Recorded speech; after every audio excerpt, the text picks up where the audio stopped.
cool. So see here.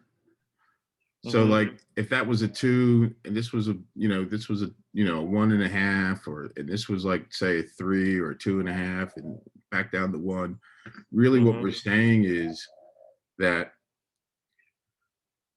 you can see here that as you go around, you're saying your legions are okay, but you're not optimizing that well. Yeah. Your North Star metric, your North Star metric that's the metric that you use to value the success of your success measure. So for example, if you had an online course, it might be the number of people enrolled, Mhm. is what your success metric is, your North Star metric. So that, for example,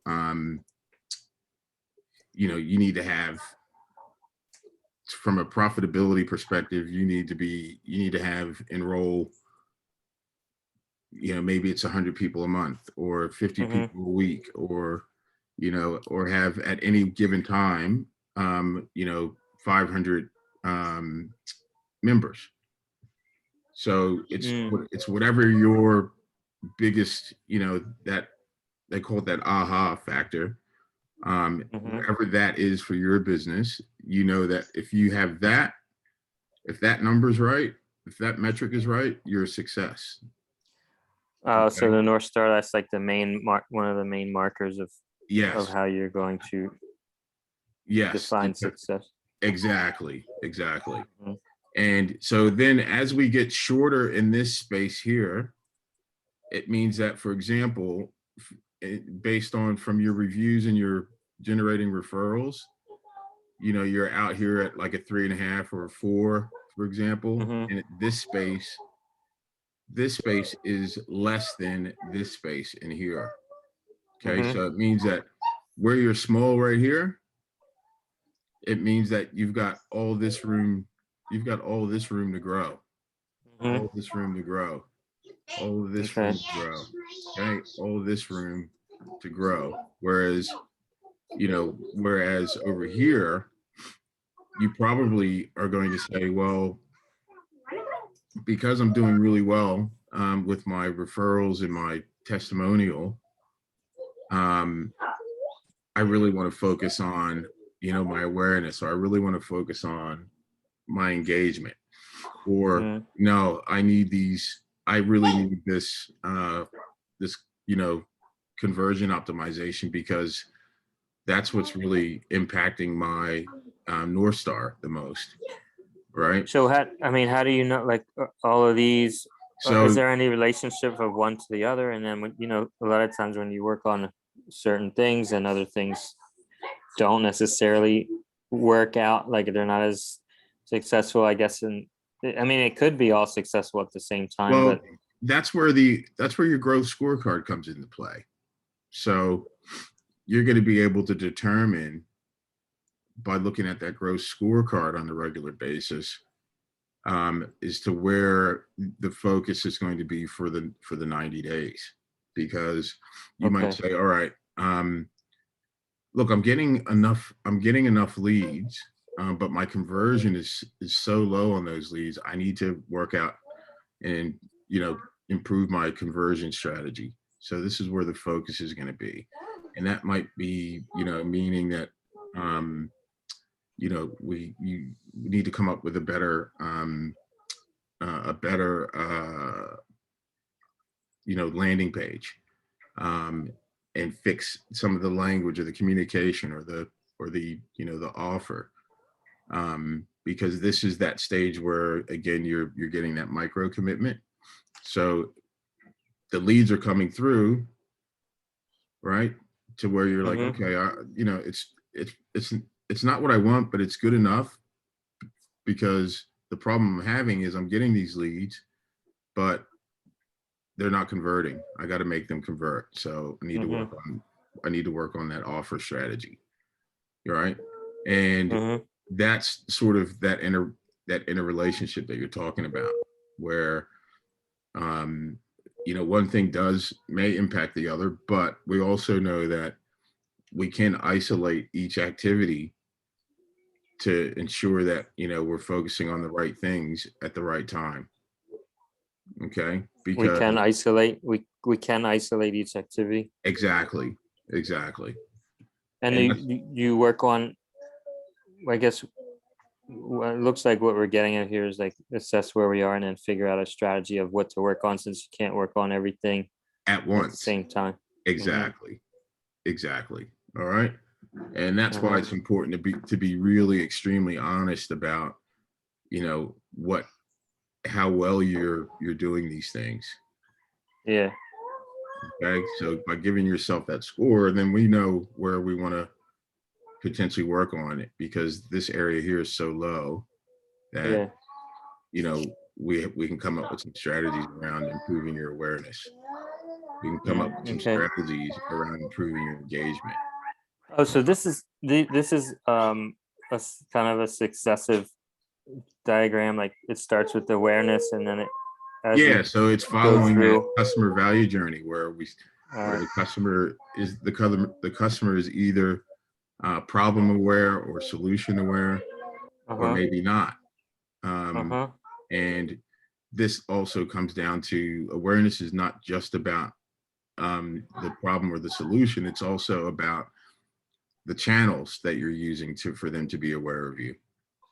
So is it Facebook? Is it email? Is it, other social platforms, Mm-hmm. right?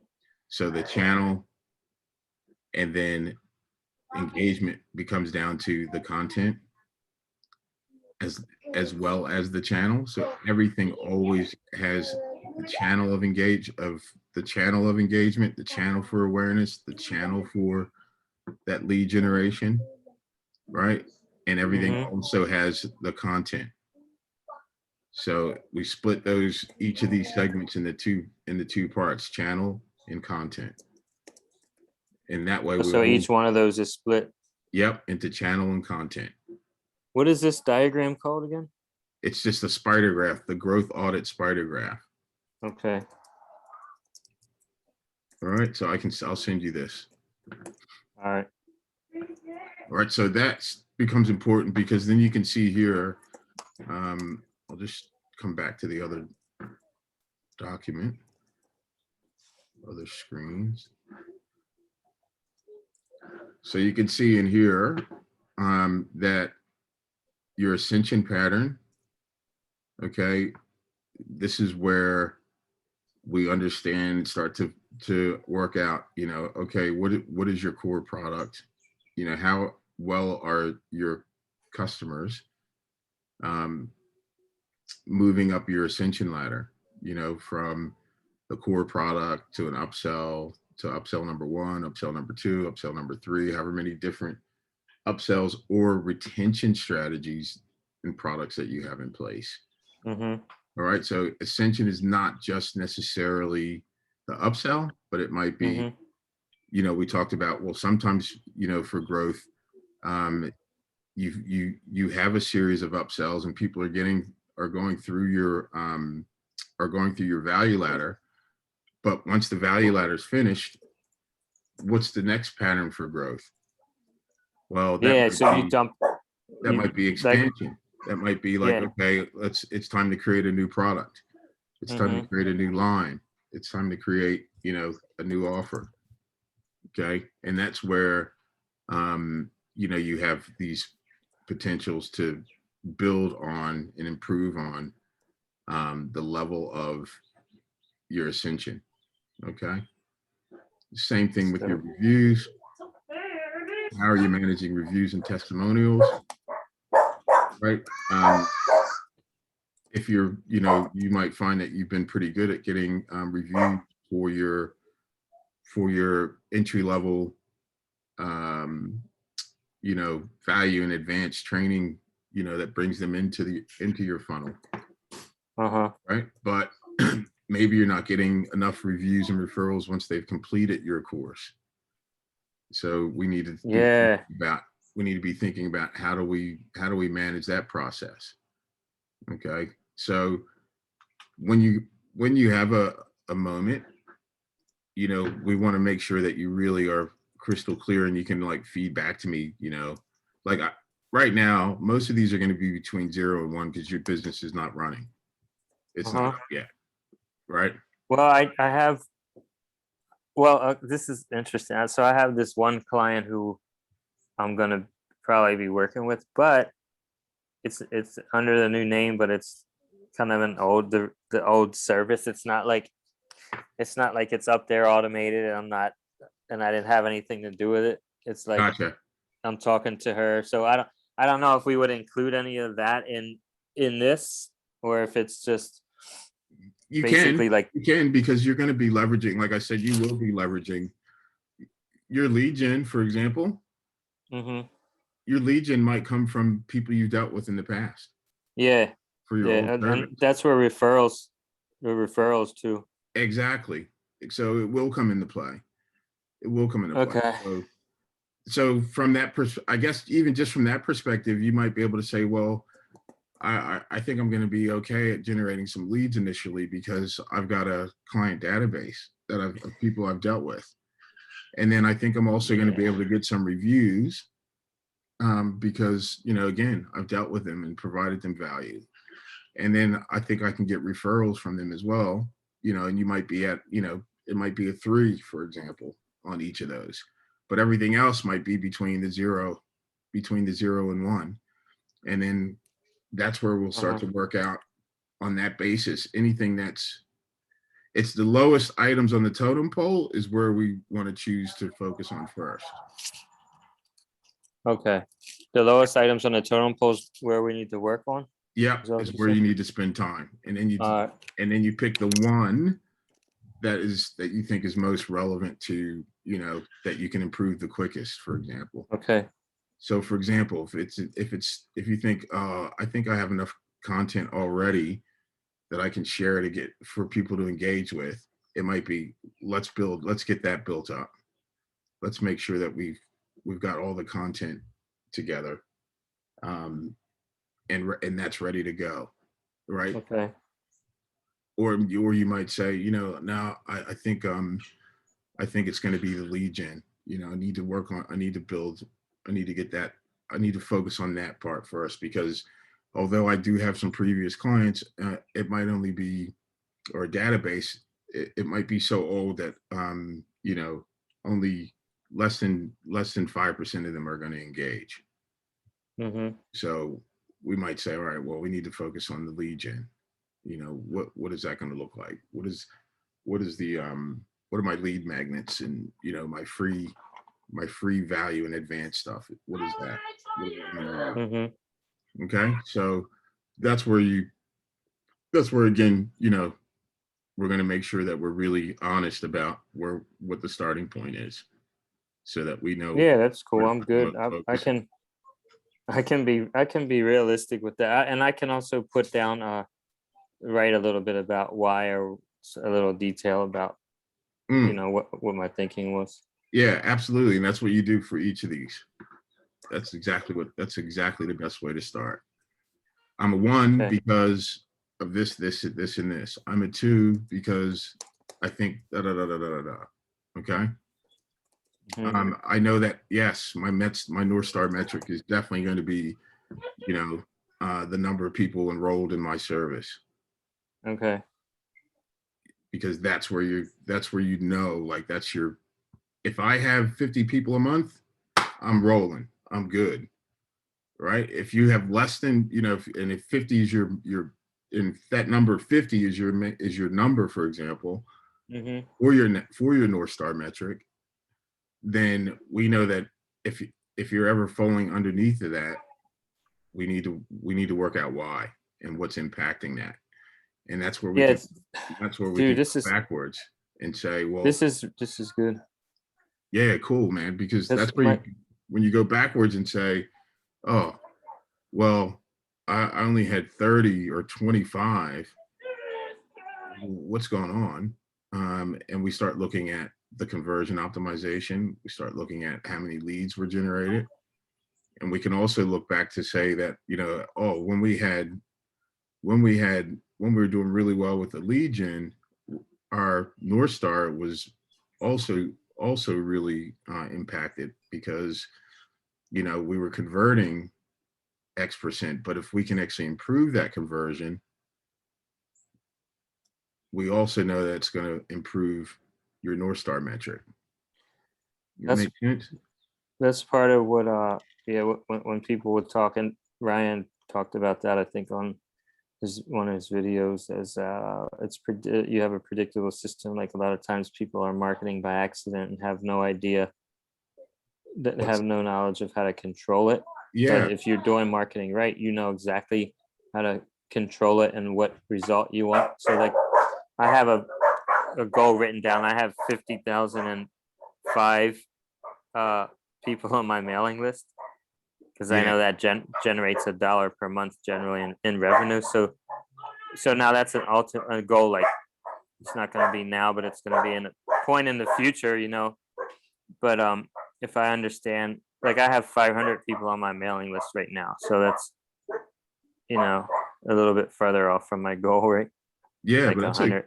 but that's all right, because it just means that you can commence activity to start getting that $1 a month from Hmm. those from those 500 people.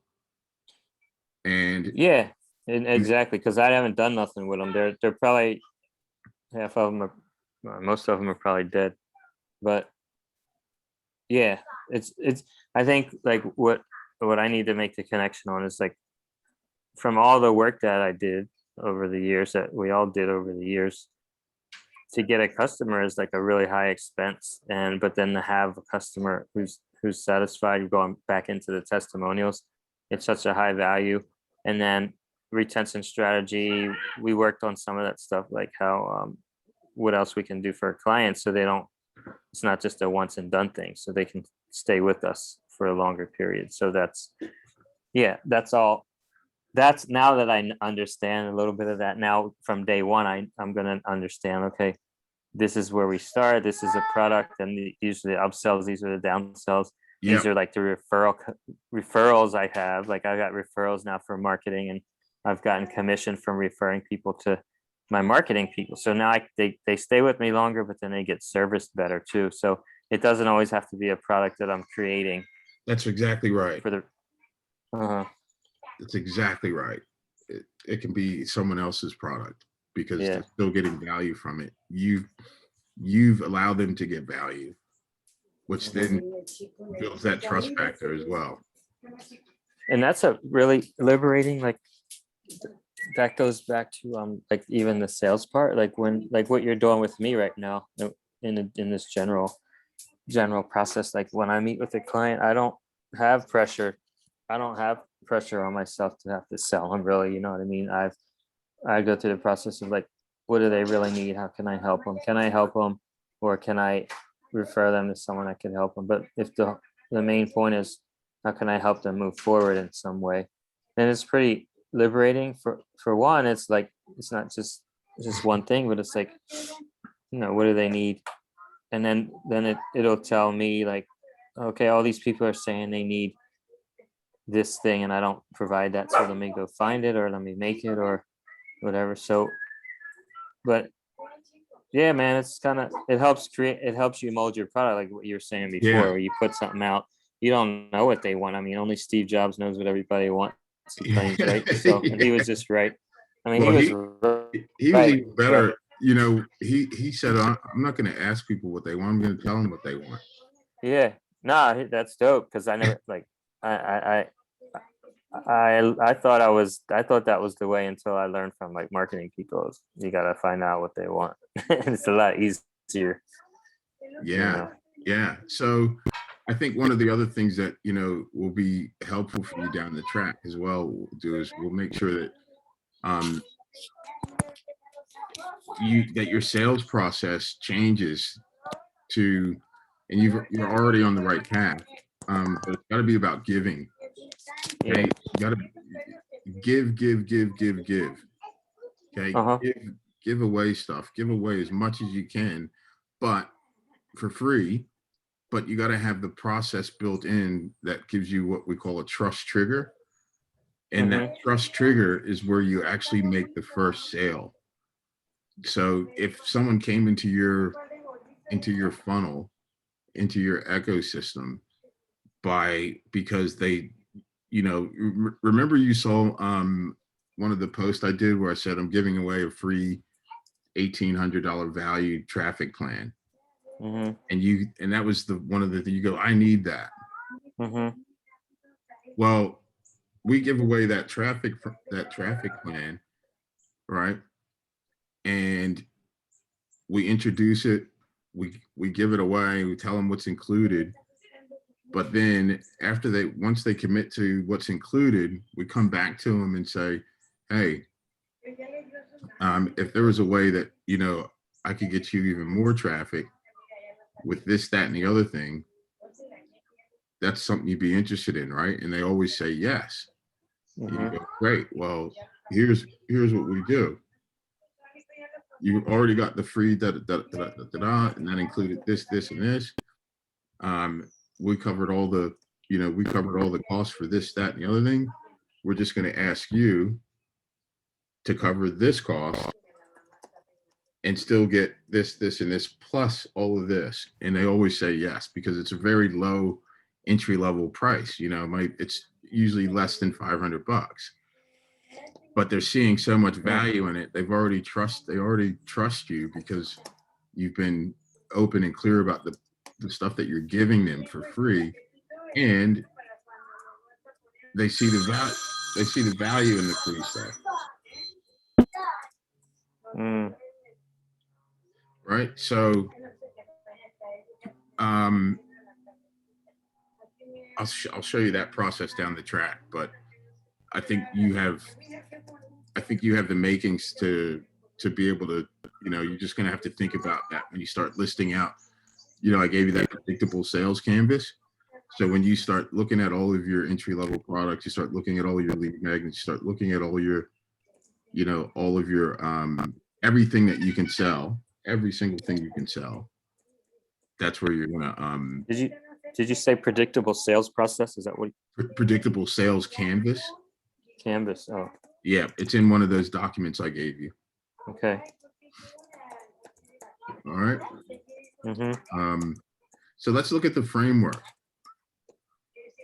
Right. I think you got a good understanding now of the spider graph in terms of what that means and where you sit. But if we dive into this framework, which we call the growth triad, we'll have a look at that, right? Because basically, we want to make sure that that you have a documented journey, and that's that CVJ that we talked about. Because CVJ, what was that again? CVJ is the customer value journey. That graph. Oh yeah. Right. Yeah. So we want to make sure you have a documented journey, that you've got actionable metrics, your growth scorecard, and that you've got all the tools and tactics you need.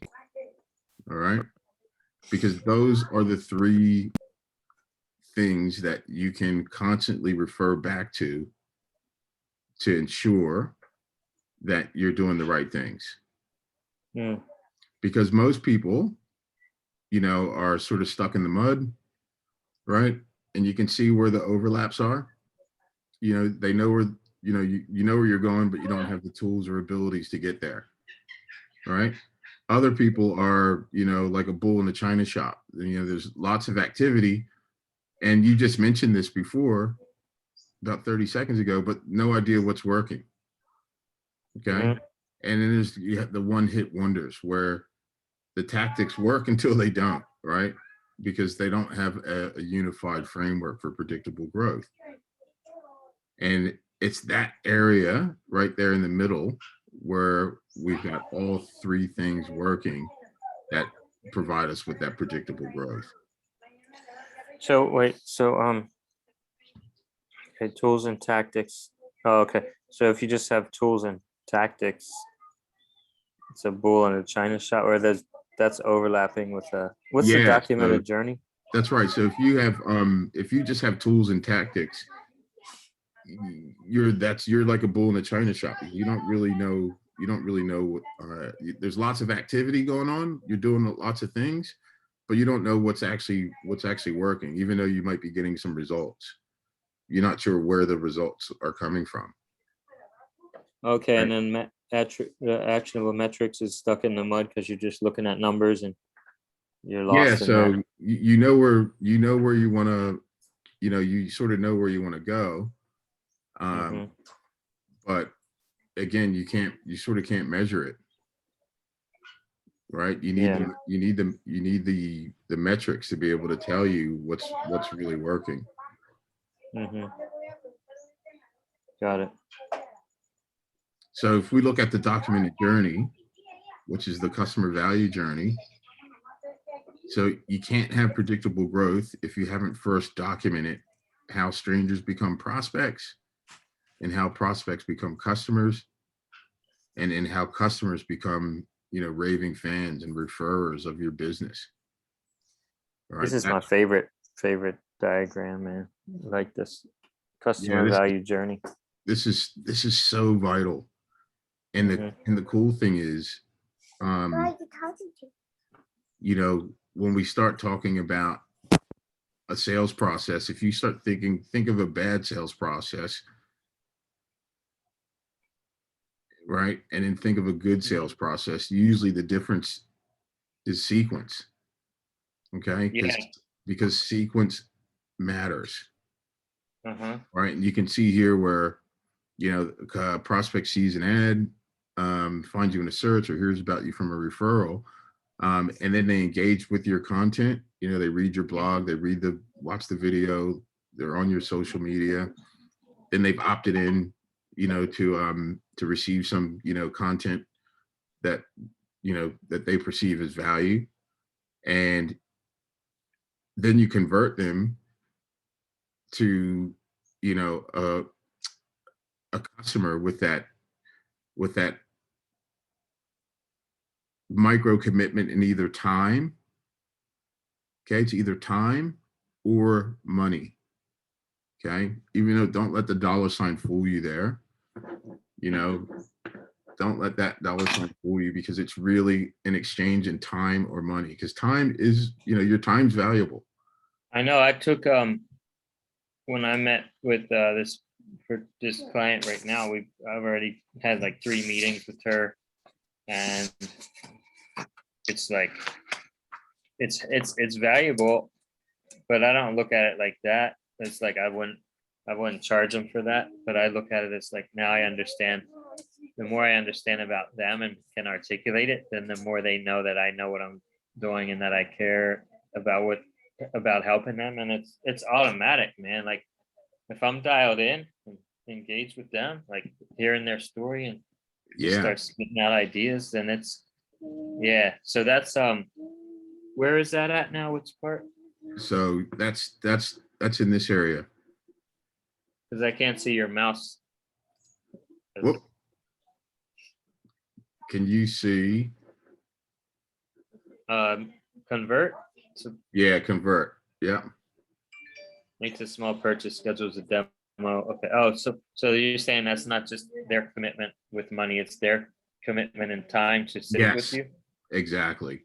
Oh, okay. So I was thinking the other way around. Okay, so yeah, that's true. Because if they're looking at because if they're gonna watch your video or listen to your stuff, or like you hear people Yeah. say, "Well, you got this far in the video, you're definitely interested," but there's still sticking point for some Yeah, reason. because if they've taken their time, if they value their time Uh huh. and they've actually decided that your offer is worth them giving you their time Yeah.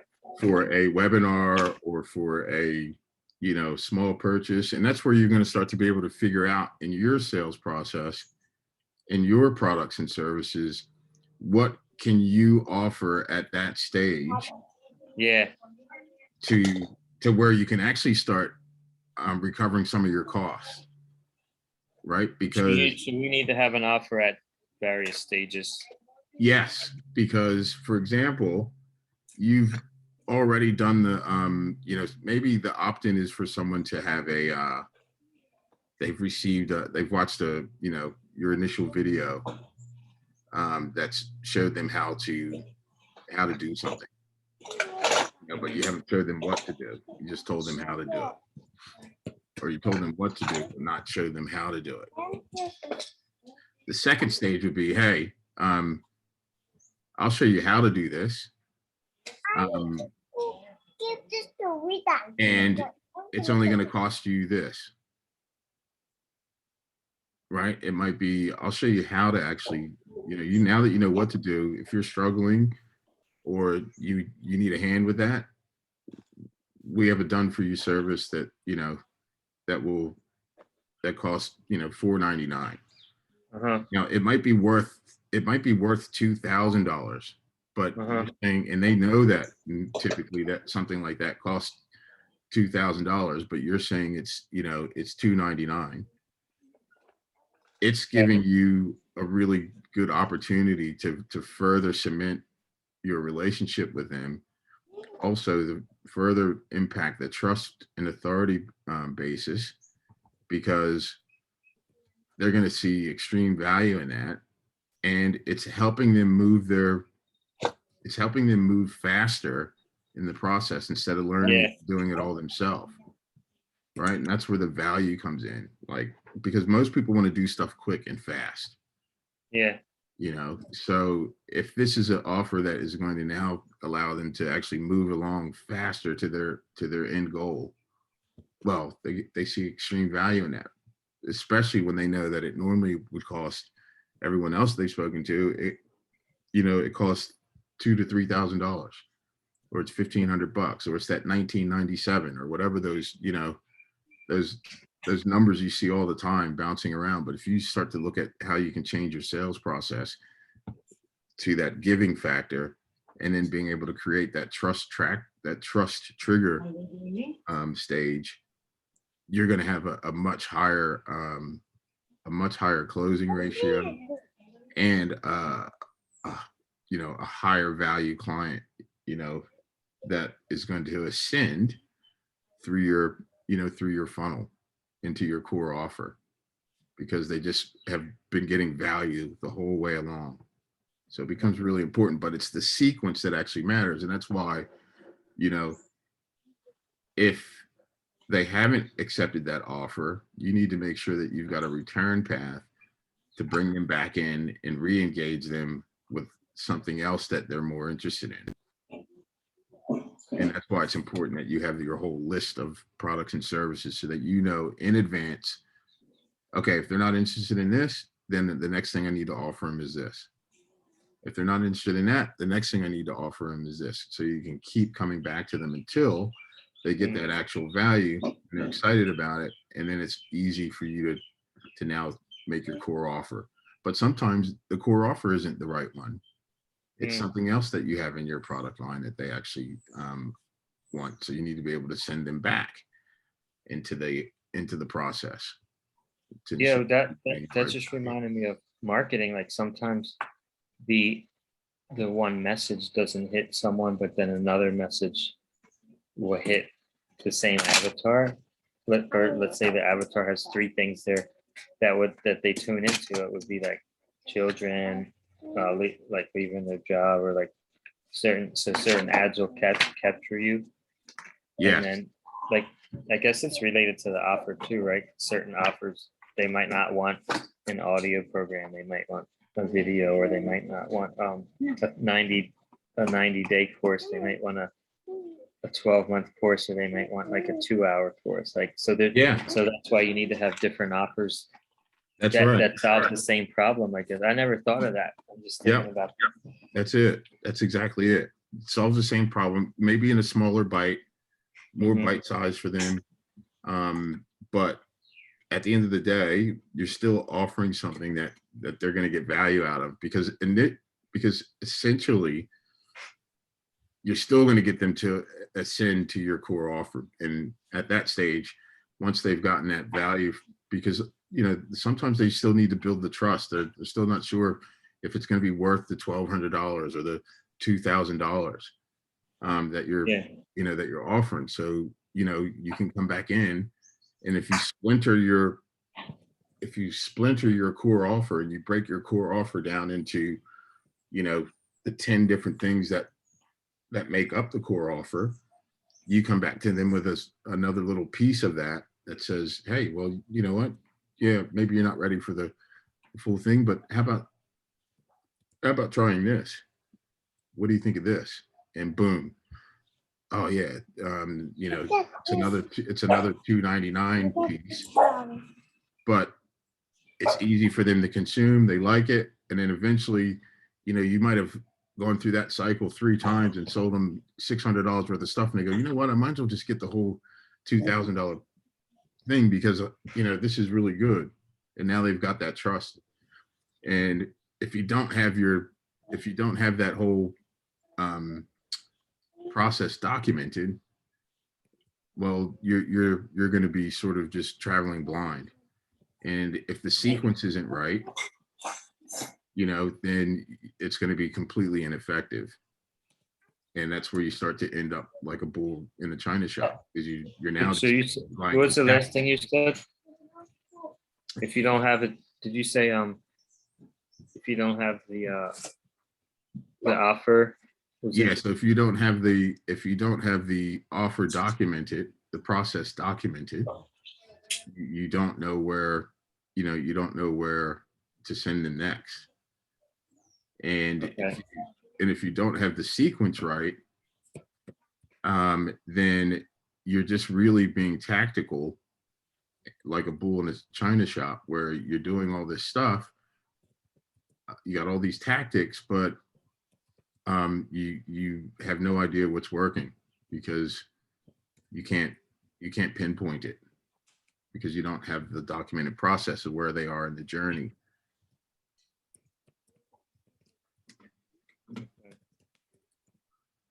Does that make sense? Yeah, I'm just trying to write this down. I'm still on the, okay, I need to get that. I'm on multiple products. So we're talking about multiple products, and then you're talking Yeah, so your core offer process.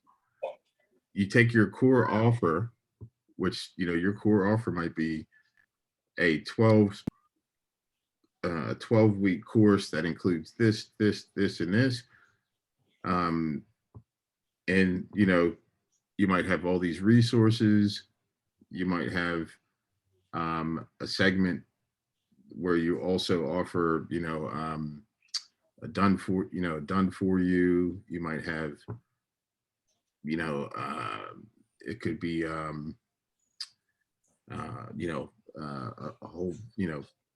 whole, like you said, it could be a video option, and you might have an audio option. You might have,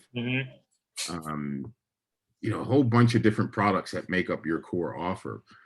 But once you can splinter your core offers, as in pull apart your core offer, because someone who's not interested in getting all of that may still be interested in getting a piece of it. Oh yeah, that's what I was gonna say. So I think that was Ryan who talked about that like Yes. a few years back. He was like, you could have like me, for example, I have a 4-module course that takes you through like 90 days to 120 days. So each module I have, it might be 750 value, Yep. and there might be 6 videos. Yes. So he said you could splinter off each one of those and keep hitting them up with, hey, each of the 6 one at a time. And then if they buy one, then you can upsell and say, hey, we have the whole thing that'll give you this. And then Yes. you sell, like you do that for each of the 6 to go back to the bigger thing. And you know what? I did that. I have a finance module, and I sold the costing part. This one lady she was in New York, now she's in the Carolinas. She was selling my costing program, and we just built that out. It was only one training. And so it was pretty powerful, because I started, well, she's like, this is the best I've ever seen. She's got like 20 years in business. So I was like, oh, okay, that gave me a little confirmation too from a professional. Yeah, that's cool, man. Yeah, it was dope. So we sold a lot of those, but then she wanted me to come and do like 2 live trainings with her, and I was with the client, and I was like, all right, I could do that, but I'm trying to get away from that.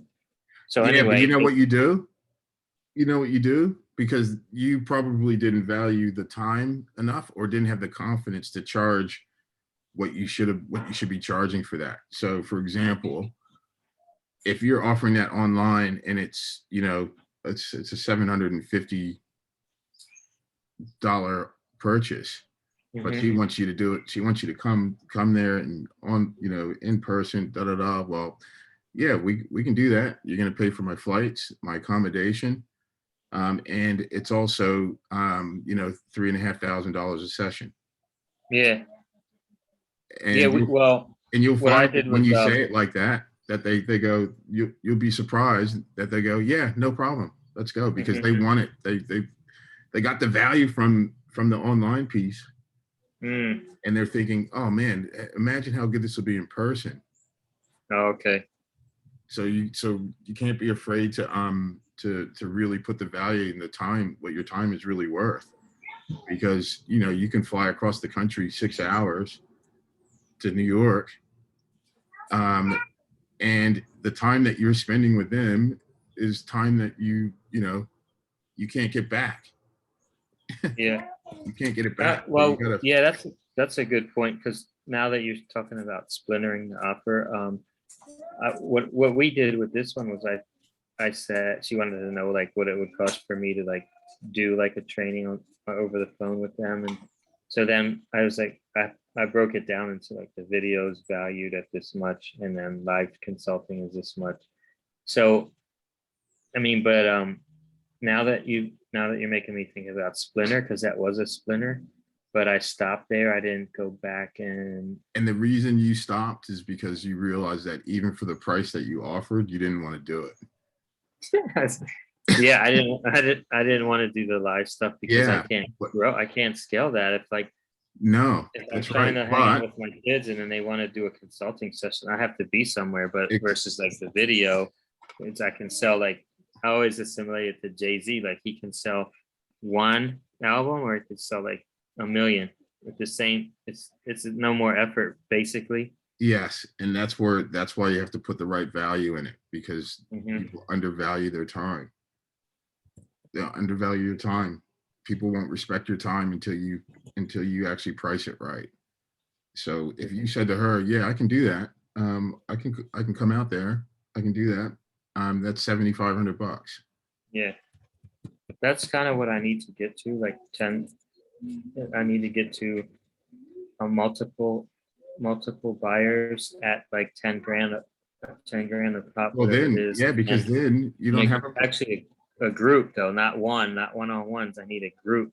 Yep, And you can do it. You can do it, yeah, and you make them come to you. yeah. That's the other. Well, That's the other I'd difference. like to do it online, like webinar, and maybe once a year do a live thing. Yeah. So I mean, you have options, because you might say your live thing. You might do the live thing, and it's going to cost them 20 grand. Hmm. And if you're good at what you do, and you got confidence, and you know that they're actually going to be able to implement this and actually make money, they're gonna actually they'll pay the money to do it. But Yeah, you might only have 3 people, but 3 people times 20 grand, it's 60 grand. yeah. Well, I mean, what you're saying is if you don't, what they Value do your is they time. take one, huh? You got to value your time. You got to put the right value on your time. Yeah. And I've been getting better at that. Like now I'm offering like a $5,000 product, and This it's this been session work. I'm doing with you, Bruce. Uh-huh. Sometimes I do it for free, but other times I charge $1,500 for it. Okay. Just depends, Okay. right? Just depends on what I think I'm going to get from the client, and how they're Okay. respecting, the offering. Uh-huh. All Okay. right, let's keep moving. So we already, I shared with you how we manage the actionable metrics, and that comes in the form of the growth scorecard, right? But I want to take you back, and I want to let me just give me 2 seconds. All right. I'm gonna go to the fridge and grab some yogurt real quick. Yeah, go ahead. Just getting sleepy.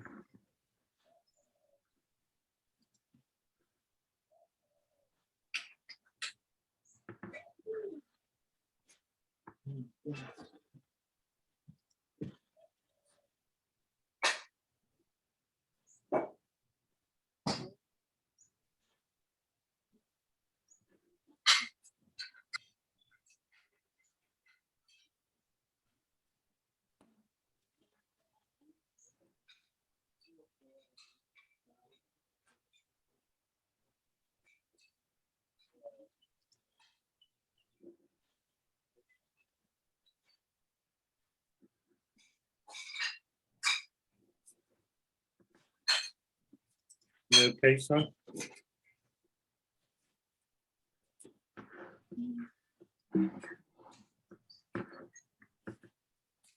Greg, are you there? Yeah, I'm here.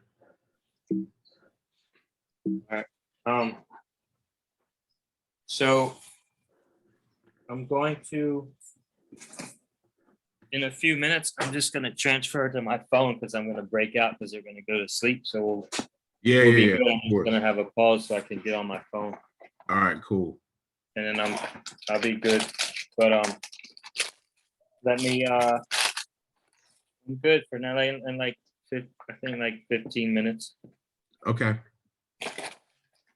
But it's powerful, dog. Like this is so I'm so appreciative and happy that you're dropping knowledge, man, and it's connecting, with everything that I believe and I've learned. So I'm excited. Awesome. Awesome. So The kids are kind of listening in too, so they're getting some subliminals too. so what's the business you want to focus on the most? Is it Developing the fashion fashion freedom? lines. Yeah. Okay, so fashion freedom, just give me a really brief overview of the products and services that you'll be offering. We offer online training, video training, and it covers 4 areas. And each one takes about a month to pretty much physically do. Like the videos and stuff, each module might take them a half an hour to go through, or and maybe an What? hour to Yep. fill out the paperwork. But it would be like there's like 6 videos or so, and so each video they should go through in about a week. So it takes about a month to go through it because you're gonna have to go out and do legwork. Yeah. So Yep. by the end of that, you have your line in your hands, and but you're doing it all on your own. I'm not doing it. Yeah, that's So good. That's good. So that's just break down those 4 modules. so what module 1 is market research and planning. So this is the feasibility piece. Like Yep. you go out and figure out you go into your introspective, figure out your mission and vision, and then you look at the market, Yep. and you look at your customer, you figure out your message, you connect the customer with the market through your message, and then you figure out your USP, and then you look at the last training is team training. Who do you need to achieve your vision? So what the first training is the market research and planning? The first module, it's like 6 different parts to it. Yep. But it's all based on market research and planning? Yeah. Okay. What's the second module? Design. Design. And what's the third module? Technical development. Tech development. Yep. And the last one? This one's not in order. It's finance, but there's a finance piece in all 3 of those first modules. Okay, cool. Yeah, sweet. So in one sentence, can you tell me specifically what you do for them, for your clients, for your customers? Well, we arm them with the knowledge and framework through a step-by-step process, and connect them to the resources to get it done. And the end result, you said, is they have a line. Yeah, they wake up and they're staring at their samples in hand and all excited because they never knew it was possible. Yeah. And that didn't know how to do it.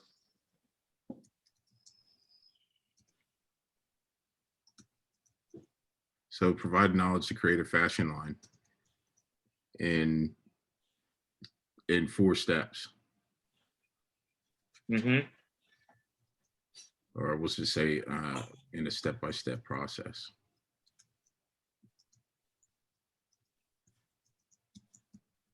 Sweet. Describe your current customer, like your ideal customer. Well, there's 3. I have 3 avatars, but the main one is 35. She sells real estate and has 2 kids. And she always had this idea to do a line, but she's So it's not a really woman. creative. Yeah, she's married. Her name's Alina. And Sweet. yeah, man, she's part Asian and her dad's from London. And That's cool. yeah, I broke it down, man. So she just had this idea for a line and just was good on business. She's got 100K saved. And then she just is ready to like quit her job and go for it. So why are they interested in fashion? She always wanted to be creative, but her dad forced her to get into the business side. Yeah. Cool. And then her kids, she wants to be a role model for her kids and build something for their future. So with this product, with this service, do you need a team to deliver this, or is this something you can do on your own? On my own? Yeah. Awesome. And what's the number one goal, for this business? For me? Yeah. What's your number one business goal for fashion? I want to build cash flow.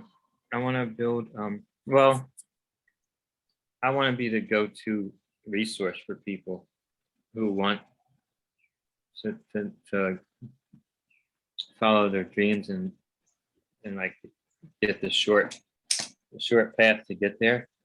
I mean, to get the real deal, like how to really do it, to be the dependable, trusted guru of this thing. And then a secondary goal is to have cash flow to free up my mind to be able to make the moves to flow into other things, because that's really a big thing, is to have it cash flow with run efficiently, like 80% margin cash flow, so that I can start getting into my greatness, because it's hard to achieve ideas and vision when you're still confined into like, how am I going to pay rent and eat and all that stuff. Like, Yeah. I need to be freed up from that so I can get that one right hand man, like the Godfather would whisper to get things done. I need that person to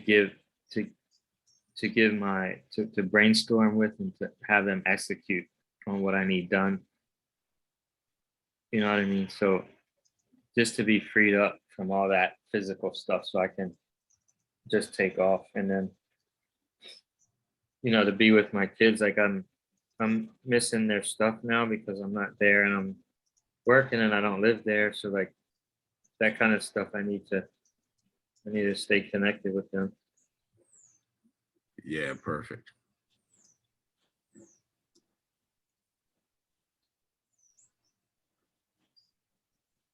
I'm just thinking too, have you got any ideas about the sort of revenue that you want to generate, or Yeah. what you expect? What you would expect to do?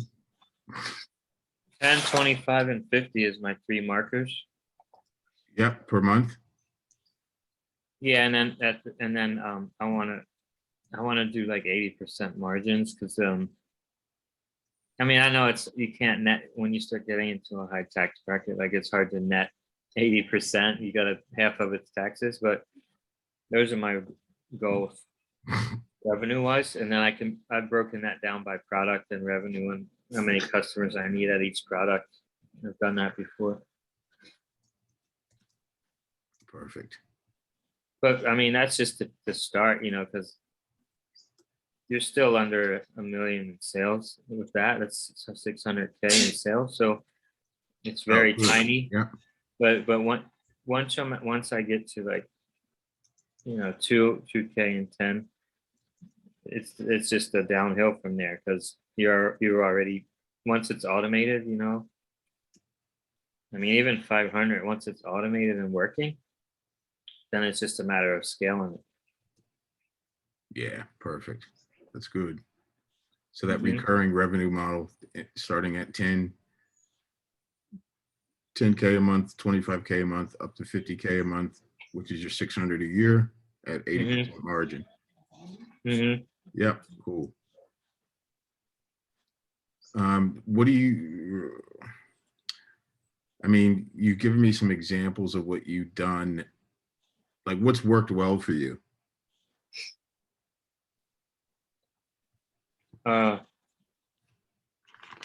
Well, the one-on-one consulting is Yeah. powerful.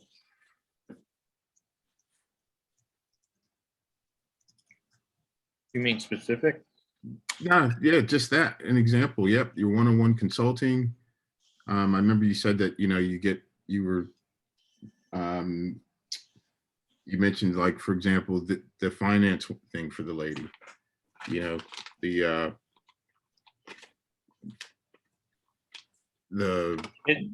Dude, you know what? When I get someone in front of me who's just willing to learn, it all works, man, because I know I just flow, man, because I got thousands of examples and like customers and references, and I've done all this stuff, so I could talk for days on each thing, and then so you I'm got case engaged. studies. Yeah. Yeah, and then I'm engaged with them, and this stuff is really helpful. I didn't know all this when I was making patterns on grocery bags in my grandma's basement. Like, I'm saving these guys 20 years. So it's powerful, man.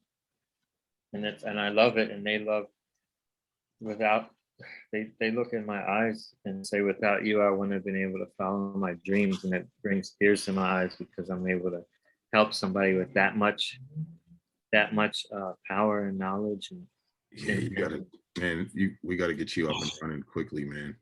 yeah, I'm telling you, man, I can't even explain it, bro. Because if you're having that sort of impact, you got some good stories to tell, man. You got some really good stories to tell. Mhm. That's great. What wasn't working? What didn't work? There's a bottleneck. I'm the bottleneck, because there was a lot of having to prepare for each meeting. I had the video stuff, but I didn't have it all automated and dialed in, and then I have to do a lot of legwork in between to help them. And our 30-minute meetings sometimes would be 2 hours or 4 hours. Yeah, There's a lot that needs to be done, but I can correct a lot of that with automation, taking me out of the bottleneck. that's also partly about how you. That's also partly about changing your sales process, because, and that's why I mentioned to you about the trust trigger process. So we go free offer, trust trigger, which is the small sale, and then upsell, right? And those are sometimes 3 to 4 different meetings. Because, for example, I have well, just give you an example. My sales process is opt-in, right, with the freebie, trust trigger, which is which is that micro commitment. Okay. Then a technical sign off. What's that? Right. So technical sign off is like, it's like a setup meeting, where there's no selling, it's just educating. right? So Okay. it's just saying they've already done we've already sold them that trust trigger. So after the trust trigger, we set a meeting to say, okay, here's your free offering that we did for you. Here's then there's the trust trigger. Hey, you want more of this free offer? Mm-hmm. You want more of the same for this much? And then there's a setup meeting that says, hey, I want to tell you how to use this, how to leverage this, all this stuff I've just given you and the stuff you just purchased. And it's an education session on how to leverage it, how they should be using it. And then you set up, then there's another meeting after that that says, hey, here's the technical sign off for the stuff that you purchased. Here's the technical sign off. We go through everything that we're delivering and they go, yep, that's correct. And then there's an upsell. Okay. And Yeah, then there's an upsell, right? that makes sense. So what most people do though is they do the freebie and then they do the trust trigger and the upsell all in one meeting, Oh, okay. Yeah, that's right? not gonna work. It overwhelms people. Some you might close some of them, but the majority of them, they're not quite as convinced to go to your full service offering. Yeah. So when you break it down and split it into different meetings, and two of those meetings are educational, have an educational component, and even the upsell, the technical sign off has education in it. And the education in the technical sign off is reminding them what you spoke about in the previous meeting, because you're delivering almost the same content in the second meeting, but you're just saying, hey, remember we spoke about this, and then we spoke about this, and I also showed you this, and I showed you that people are 72% of people are doing this, and you're giving them all these facts, right? And you're re-educating them again, but it's a refresher. And they're going, yeah, yeah, yeah, yes, right? They're constantly saying yes, because you're getting them to reaffirm what you've previously going through. So it's all psychological. It's all that the neuro, the neurolingual psychology. They're going yes, yes, yes, yes, yes. So then by the time you come down to the upsell that says, hey, well, we can do this for you. We can do this for you, and we can do it for you at this much per month as a one-time offer. And people go, oh shit, wow, okay, yeah, I'll go for that. But when you try to do it all in one go, a 30-minute meeting turns into a 2-hour meeting because they have so many questions, they're unsure, da da da da da. You've just overwhelmed them. So that's why it's important to really perfect your sales process and to break it down even more. Yeah, that's powerful, man. That you would do it in 3 different sessions instead of one session, because of the half an hour, or whatever. Yeah, that you don't build enough value at that point, right? Okay, rely on me to provide all content and materials. The sales process is not easily consumable. All right. I'm just jotting all this stuff down for you. All right, I'm trying to log in Yeah. on my phone so I can. No problem. So in a perfect world, what are you hoping, what's your desired end result? I think you sort of covered it already, but Yeah, I wanna master marketing, and I wanna master this process and be able to use it to get specific, measurable, defined results in anything that I touch. But with this business, I want to be able to just really expand it out to be able to. I don't know if I want to like. I don't know if I want to exit from this, but I definitely want to use this as like a what do you call it? Not an IPO, but like as a foundation and a Yeah, model that people could it could cross other industries and that maybe um, you know how Laura what's that one company, not Laura, the one teaching platform got bought out by LinkedIn for a lot of money, like $1 billion, something crazy. So I think this platform and the way that I'm doing it can be a good format for someone to purchase and people to like replicate the training model. So it's kind of just a bigger picture, but yeah. So you want to be able to, so you could actually then start teaching other people how to do what you're doing and training other people. uh, yeah, more of like being the model that, and it has a big exit, and then people just copy it for years to come. Um, so if I do exit this, I want to just do my line in real estate, but just come back as a special appearance once in a while and like Yeah.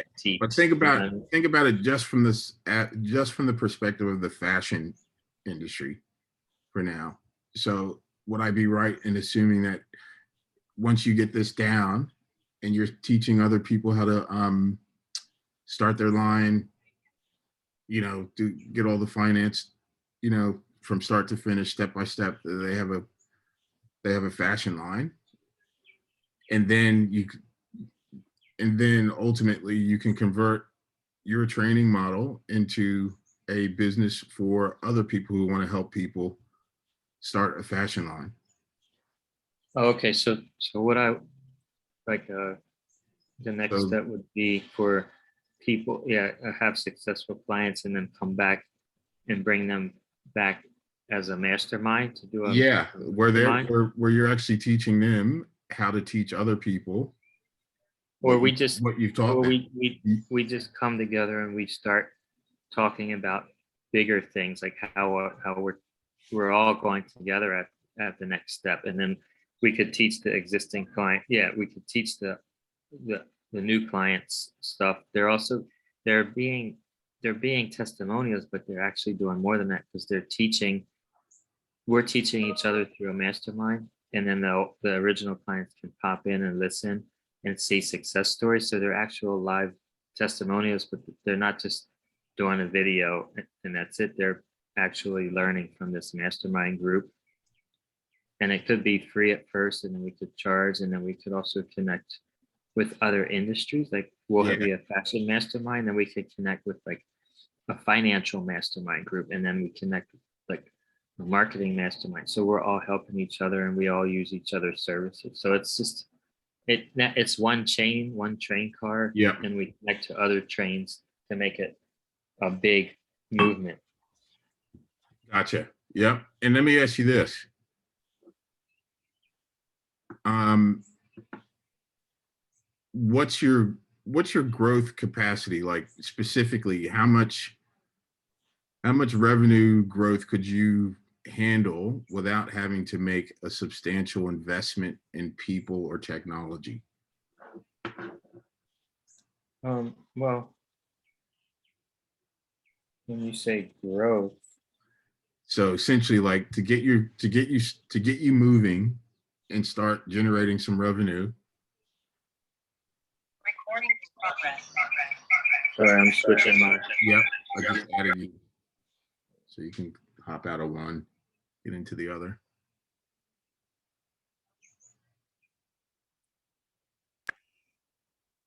Can you hear me? Yep. Okay, trying to put my earpiece on. I wonder why it's not working. One second.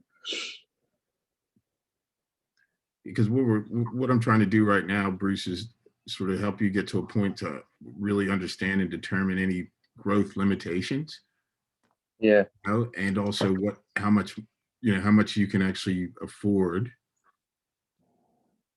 to invest into this, like to get you going. Now you've already invested 15, I think you said $1,500 in the, what's it called again? Groove funnels. Yeah. So it's really time to start, looking at these next steps to get you moving.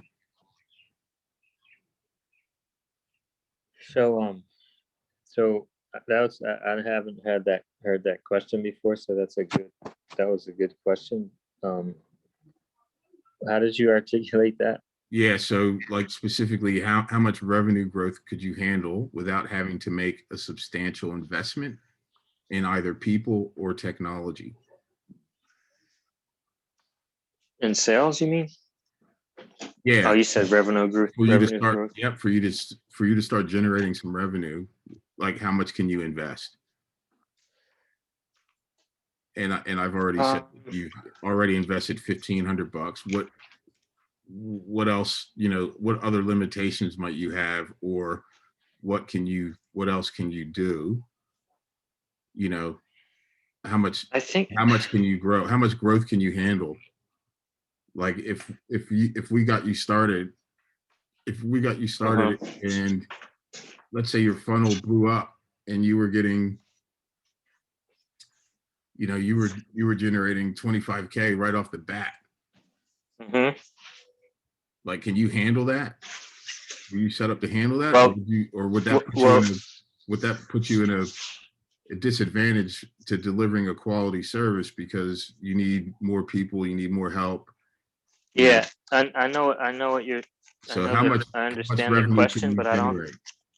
I don't think, because as I was saying earlier, like when Jay-Z presses a CD or whatever, it's like in theory you could do a lot of them, but there would be the fulfillment, the issue of fulfillment. So for me, if I do one video, millions of people could see it, but that means there's going to be customer service demands, and Yeah, there's going to be a need for my personal upsell for one-on-one or group consulting. I mean, so I haven't looked at the group dynamic, I but think group dynamics you can manage quite easily by having a weekly.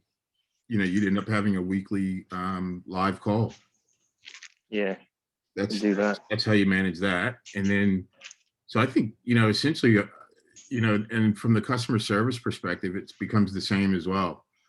So people are asking questions, you'd be setting up like a Facebook page, that's a members only page, Uh-huh. and people would come in and ask their support questions. That's where you, instead of giving them an email, you don't do anything by email. You do everything from your Facebook group, because then you also can rely on other people that you've trained that are doing well, Hmm. to answer a lot of the questions for you. But Yeah, I again, like that.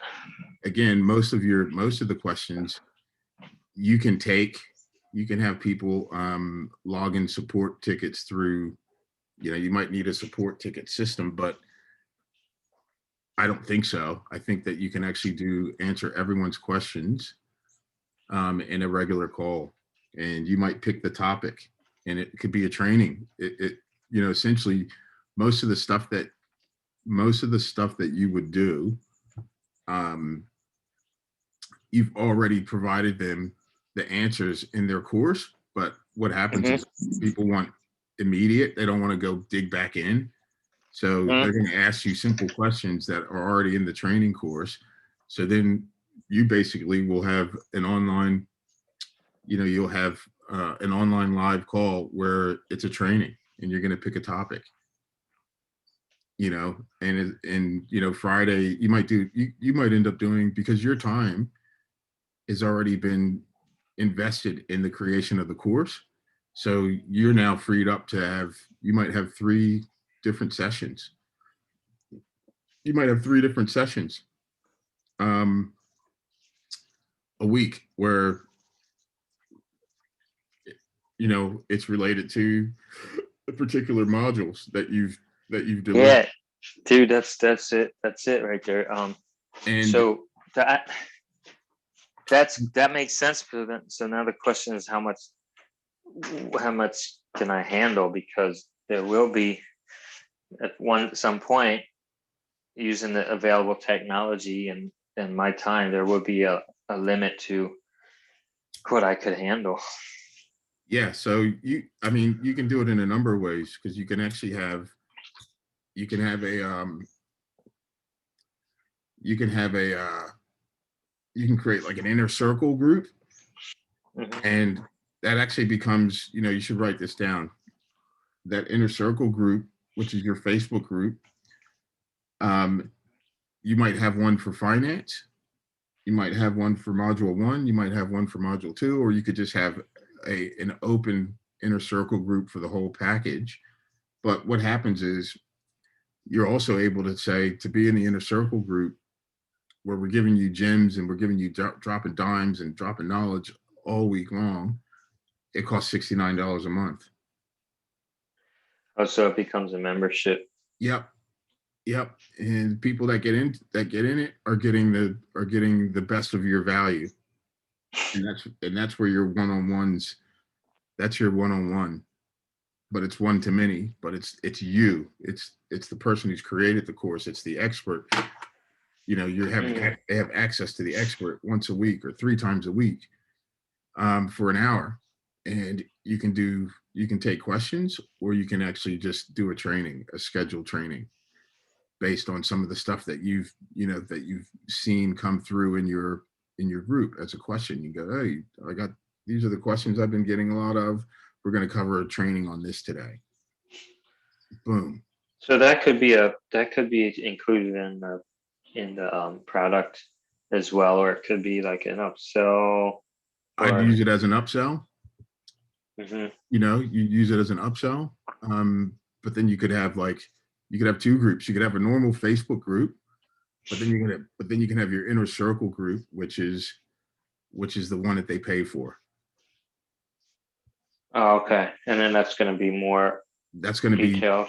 That's going to be detailed in live sessions from you, where the other one is just a group, a community where they can ask other users the same questions. Okay. Because I'm in a couple of groups like that, and that works really well. But essentially, the question you've answered the question, that you can go from 0 to 100% and be able to handle the revenue growth. You don't really have any limitations. Yeah. That's what I was said. thinking, but there is, I think, well, Tim Ferriss, you know him? Yep. So he started his thing back in the day, and he was doing like this brain thing of whatever 4-hour supplement work week. company. Yeah. So in the book, he talks about he was selling this program, and it was 70. He was bringing in $75K a month in sales, but he was working 80 hours a week. So he realized he needed to start leveraging his time and stuff. So he made a couple of little changes, and then it started doing good. But the customer service calls were the big bottleneck. So Yeah. that's what I was saying. When you asked me that question, no one's ever asked me that question like that before. So it was kind of I don't know if it was a trick question, but it's hard to know, like, at what point you're going to get stuck. Or so you're saying there's no limits on your growth, really, because you could hire out for help when you need it. Yeah, and the other thing is that because of the system that you're setting up, which is an online course, you basically need to be able to answer questions that people have along the way. And the way that you're going to be able to do that is by having your other customer, and there's 2 ways. You'll have a group where they get for free with the package. Mm-hmm. That allows them to leverage all the other customers that are in the system who will answer the questions for you. And then you have a paid service, which is what you call the inner circle or whatever, that they have access to live trainings from you 2 or 3 times a week. Yeah, But that's dope. And can I pause real quick? Because I'm gonna say bye to my son. I'm gonna break out. yeah, Okay, go I'm ahead. gonna hold that thought. All right, son. I'll see you tomorrow. Okay. Love you. We'll go. I might take Juju to look for shoes tomorrow. If you guys want to go, maybe to the mall or something. I'll call you. I get off at 4 or 4:30. All right. Lock the door, okay? All right, brother. Thanks for ooh. Lock the door, son. They're all asleep now. Okay. I'm multi-dimensional, dog. Hey, that's my USP actually. I give a multi-dimensional approach. Did I tell you that? Nah. So like I was just thinking of that right now because I was thinking about you because you're a dad. You know, you got kids and you're doing business and you're doing, basketball and everything. So you always had a lot going on. And I was the same way, like being a Libra, like I'm like balanced at different things. Like even in track, I didn't just do sprints, I did jumps and relays, but with my business. So, and this kind of leads into like what we're talking about. So like, how I have 4 modules, right? Yep. So there's both left and right brain because I got the finance, which is, finance is more right brain than I thought it was because, when you have to make 1 + 1 doesn't always equal 2. So you got to be creative. Yep. Like when I had to hit payroll I remember one time and I needed to borrow like 10 grand from my friend. And I was in the parking lot like 6 a.m. figuring out, oh shit, what am I going to do? I had to get creative. So like that finance is not only left brain, but anyway, so you have the technical part like patterns and cutting. So that's like left brain. Then the design is right brain. Market research is kind of right, some left. So anyway, when my clients come to the other people like out there Yeah. who are offering similar product, and the one that you sent me, those are pretty high. They use like professionals, like famous people Yeah. in the masterclass. So that's not. I'm like the next level down from that as far as like experience, but like the way I teach and my style, I think is better than anybody. Like Yep. it can have the potential to be the best. But anyway, so when you go to like people like on the level like me, like even though I'm a startup, but I'm 20 years in business, whatever, a lot of people will say they do all this stuff. They help with like patterns, tech, marketing. That there's no one expert that knows all that, right?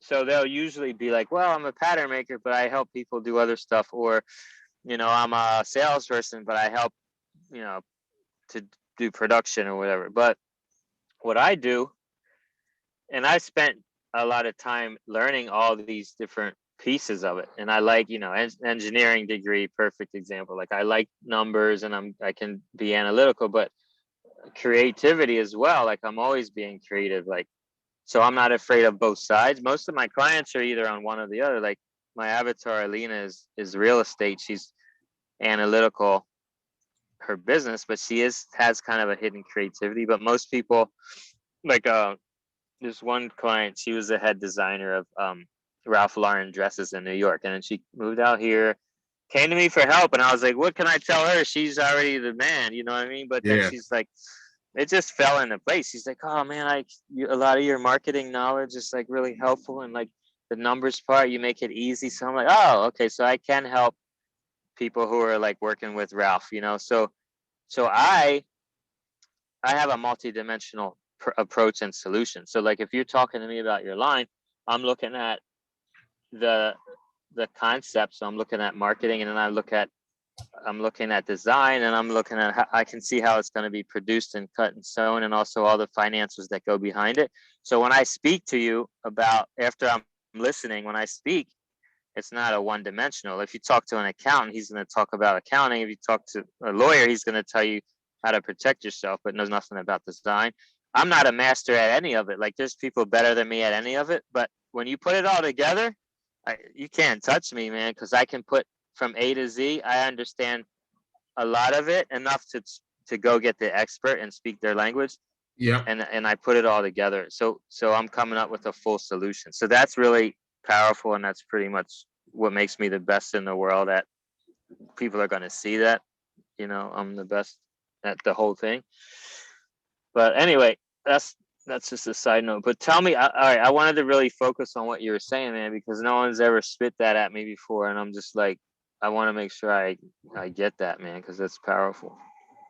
Yeah, I think you got it. You got it, man. It's just really thinking about any point of, you know, of your revenue goals. Is there any, you just need to make sure that if you say that if you suddenly did something that was going to produce, 50K a month, what impact is that going to have financially that you're going to have to invest in financially to ensure that you can deliver a high quality service? So for example, you mentioned that if you get 50K, having 50K a month versus 10K a month means that the number of customer service calls are going to increase perhaps beyond what you could handle by yourself. So you would then need to ensure that you had the customer service piece in place before you generated that business to not dilute the quality of your service or impact demand. So you have to always think about that. It's one thing to say, "Oh shit, I can go." You might hire me, or you might hire a marketing agency because you got all your stuff ready and your course is done, and they start generating, leads and customers at a rate that you're going, man, this is awesome. This is awesome. And suddenly you got 50,000 in 3 days, and you're like, oh shit, look at all these questions coming in, and I can't answer them fast enough. Now people are getting upset. Now people are leaving. People are, canceling their subscription, or they're asking for their money back, or da da da da da. So you just have to always think about that from a growth perspective. Like, I remember the client, I had a client he goes, I need more leads. I need more leads. So we started getting in more leads, and he's calling up saying, I can't handle all the leads I'm getting, and we're like, well, we asked you beforehand, he goes, because actually the example was he wasn't able to get back to them in time, and he was saying that these are bad leads. And we're saying, well, we said, well, when did you contact them? What happened? They said, oh, I didn't contact them it took me 2 weeks to get to them because I had too many to get through. And we said to him, well, obviously, we explained to you that if you don't get back to them within, 15 minutes, potential that it's going to be a dead lead. You said you could handle that many leads. So, you just you got to keep that in the back of your mind. That's a very good point. And I don't honestly know the answer to that right now. I guess I could figure it out, kind of ballpark. Well, I think it's just one of those things that you have to monitor as you go. You'll start to see, and it'll be something that, again, where you can find the right people or the right process that's going to work best for, delivering a high quality service to your client base. And I think we've already worked out the best way to do that. That when you do grow and you do start this up, you're also going to start by building everyone that signs up. You're also going to get them into your Facebook community, and that's where you're going to handle all your questions. And you can also have on your website, support, and they send an email to support but it's automated and comes back and says all support's handled from the Facebook community. Make sure you join the Facebook community. And for and for live support, you sign up here and it costs, $49 a month. And you're in our inner circle and you're getting the best and you're getting this and you're getting, you tell them everything they're getting so that the value is related to the cost that you're asking. That easy. So I think that that part's already worked out. Okay. So we talked about the actionable metrics and I gave you the growth scorecard. So, you're not ready for this at the moment, but this is the growth scorecard is once your business is up and running, then we need to make sure that we're measuring all of the, that we're capturing all the key metrics. And a lot of that stuff you're going to get from your Groove funnels, because that comes with the CRM, doesn't it? Yeah, I think it has all that and the reports and stuff. Yeah. So you're going to get a lot of that stuff from there. So when your business is up and running, we'll revert back to the growth scorecard. Yeah, man, I can't wait to get just ones on there. Just get like one visitor and one sale, and just to start the numbers, because then I'll be in a different position. Like right when you start, it's all speculation and like but then when you jump in, you're in a whole different place. 100%, man, 100%. And we also have the tools and tactics. We have a playbook that we can pull out, everything to help you with your core messaging, traffic, reviews, your predictable sales canvas, which we've given you. There's a bunch of stuff that, will be available to you. So you'll find that, you're in a good place in terms of being able to clear up any of those bottlenecks and understanding what tactics to use at which part of the customer value journey. And that's where the value is. Because again, everything always falls back to your customer value journey. That's why it's the core piece. It's your marketing plan, it's your sales process, and it's your growth strategy, your framework. I think you pretty much, what we would normally do at this phase is I've given you both an explainer customer value journey, and I've given you a blank one so that you can actually start to create your own value journey. So you really want to, when you get a chance, start looking at your customer value journey and just spend 30 minutes on it, because obviously I can help you make it better, but it'll at least give you an idea and start to, get the creative juices flowing in terms of, what you want that customer journey to look like and what sort of, what sort of content are you going to use? What's your core offering? What's your upsells? What's your conversions? You'll have an idea of the pieces of content and, different things that you can use, whether it's going to be videos and,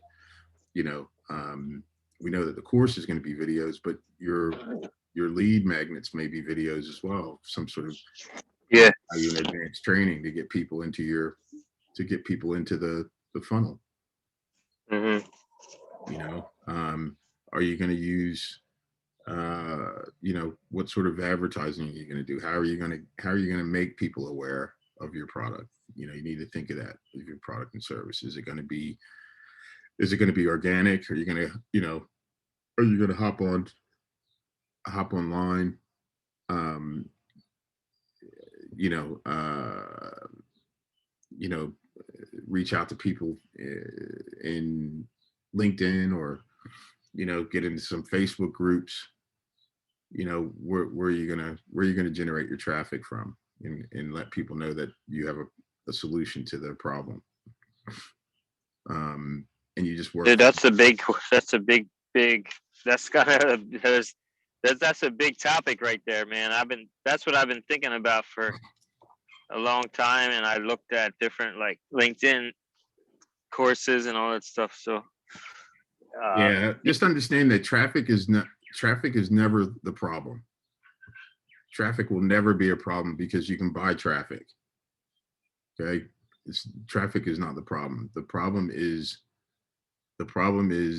your message and your delivery, and that's what the focus has got to be, because you want to focus on stages 3, 4, and 5. That if you build that out right, your lead magnet, your conversion strategy, and your excite strategy, how they're getting value from that conversion. Once you do that and you've got those three things right, the rest of it's pretty easy. So 3, 4, and 5: subscribe, convert, excite. But try to go in there and just, and remember, your customer value journey is one product segment and one customer segment. So you've got 3 avatars. You only want to do it for one first, and the one product that relates to that customer segment, which is your course. Are you with me? Hello? oh, sorry, I'm talking. I was talking to you and I had it muted. I was like, yeah, should I do the full course? Yes. Yeah. Like all 4 modules? Okay. Yep. So remember, don't worry about the full course is your core product, right? Yeah. So just understand that the full course is your full product. But then when you go into that predictable sales canvas, that's where you can splinter all of that stuff, because some people might already know how to do part 1. Right? So, but others might not know where to start, and that's part 1. So you might be able to, so when you list all of your products and services, that's where you break it all down in there. Whatever can be a product, whatever can be a service, that's you list absolutely everything. Okay. And even proposed products, or is it like stuff I already have done? No. Yeah. Oh, even proposed products. Yeah. See, this is good. That's what I need to do, man. I need to just list all that stuff out, and like not worry about what I got or what I think I need to start. I like to start from zero, like just to put it out there. Yeah. Because some of this stuff, it's so dialed in because I've been doing it and I know it works, but there's other stuff that I feel like from doing this for a while, like I know that there's things I'd want to add to the product now, and different things. So I think it's good to start. Yep. Just create that list. Just bang it out. Okay. Bang that list out, and then do everything that you think you can do. Create a list of everything that you think you can give away free as a lead magnet. All right. And that's going to be, is it good to have a lead magnet where that overcomes the potential objections people have to your product? Is that, or do you have a different philosophy on that? No, it's just a lead magnet is going to be anything, but it's primarily, though, it has to be high perceived value, right? It's what we call irresistible. Okay. right? High perceived value. So it's something that's related to the, or it could be Yeah, like one it's of going to your be products, related. like the. It's going to be related to your expertise and your product offering, but it's just something that you know that if you offer it, people are going to go, yes, I want that. I need that. Okay. So maybe it's the first part of it, because that you know people need, and once they get that, they're gonna want more, which is what leads them right into the paid product. Yeah, and like the way I would do it, for example, is you have your training modules. They're all training modules, right? But you might do a subsection of one of your training modules, just a small piece of it. That's for example,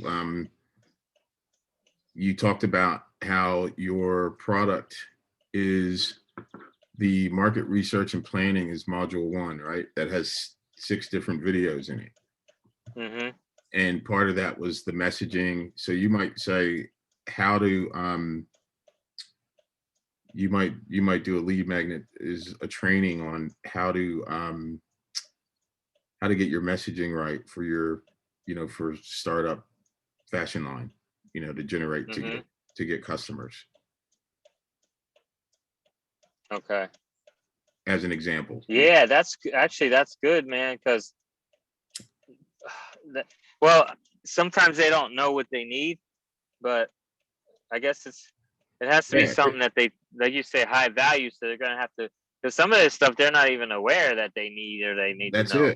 That's it. And that's what you pick out one little piece of that, and you do like a 10-minute video that trains them how to do it. And then that way you're able to then upsell them to the next step. It might be a trial on module 1, how to do this, that, and the other thing. And instead of, it's normally $750, but you can get it now for $75. I think the best way to do it is like you're like what you say, you're to make it the message and the irresistible offer, it has to be something they know that they need, and or a part of it, related to that. So like I always think of the pickup line. Evan Pagan was talking, or Frank Kern was talking about Evan Pagan's program where he was teaching men's how to date. Yeah. And the biggest thing was like what to say up front, like what's the first thing you say to someone. So like he did a free thing with pickup lines, and he's like, go try that. So they went and tried it, and it worked. And then they're like, oh man, this is good. What else you got? Yes. And then they, you got their attention. But exactly. That's like the first thing you need to know. So that's a good hook, That's right. That's exactly it. They're called offer hooks. Okay. And you can put that into a training. Yeah, that's what I'm going to focus on. Like, what are the things that people have always asked me? Like, a lot of them ask the same questions, Yeah. So base it around that, and give them a little bit, like a little intro, like, hey, most businesses fail because they don't have, this or that. Yeah, you tell them what we offer is this. You give them the what, but not the how. Okay.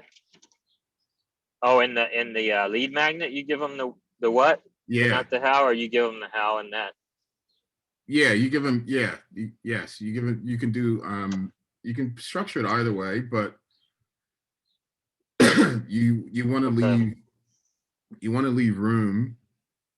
You tell them how. Yeah, you give them. Like, hey, how to do it, but you don't tell them what to do.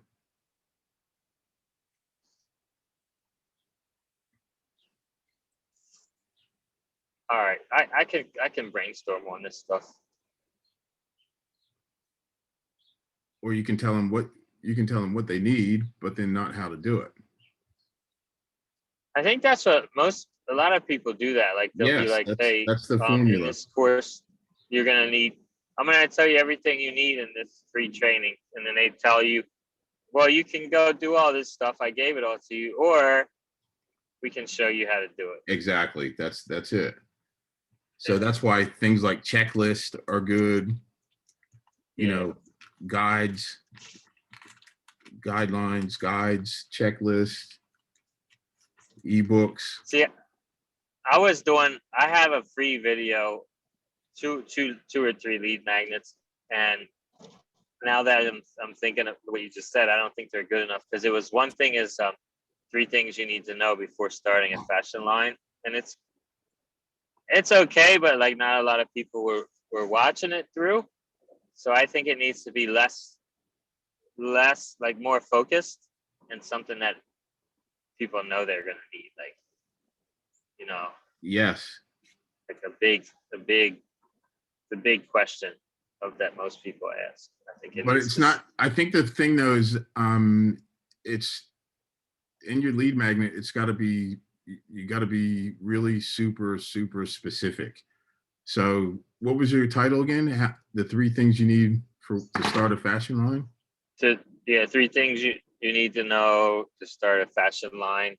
Okay, here's the difference. So if I was offering that, I would say, the 3 things you need to know to start a fashion line in 5 days. Or In 5 what? the 3 things you need to know to start a fashion line in only 5 days. Oh, okay. Right? Because it's fast. It's making a reference to a specific number. It's specific. But when it's open broad like that, there's too much stuff like that. So people just scroll by it. But if you go, how to start a fashion line in, in 3 days, how to start a fashion line in, and get your first 5 customers in day 1. Okay. So you can see how specific it is. So you'll know better than me, because you know your market better than me. But people like speed and automation. That's what they pay for. Okay. Speed and automation. So if you can get them a result faster, they'll pay for it, or they'll want it. If you can get them something, if you can automate how they get something, they also like that. All right. So if I was looking at those lead magnets, I would be having really specific results. 5 things you need to do for, when setting up a new fashion line. While waiting in the line at the bank. Yeah, shit, like, Yeah. it's just super specific to whatever the problem is. If people know that, the first 5 things you need to do to start a fashion line and get your first 3 customers in, overnight. So anything that relates to time, and speed, and automation are always really good triggers. So anything that you can put a percentage on. All right. You might have people who already have their fashion line, but they're not converting. How to and that becomes part of your marketing, knowledge that you're offering in your course. You started your fashion line, but you're not getting any customers. How to get 5 new customers a day. How to get this, this one simple trick to get 5 new customers a day for your new fashion line. All right. You follow what I'm saying? Yeah. So it's got to be simple and specific numbers. Like, so I'll before I do that, I'm gonna just brainstorm on concepts, and then we can look at the the headlines and stuff. So that's right. I'm just giving you like just a little bit of knowledge base around it always comes down to education, right? So if you're educating your potential customer, they're going to appreciate and value that more than anything. Yeah. Huh. Yeah, dude. I like it. And then, and then the next thing that we would be doing is looking at the formula for growth.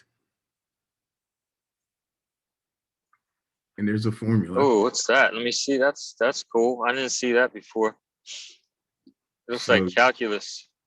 So essentially, if you 2x any one of these variables, which are the traffic, stage 1, Uh-huh. or you double your leads in stage 2 and 3, or you double your conversion rate in stage 4 and 5.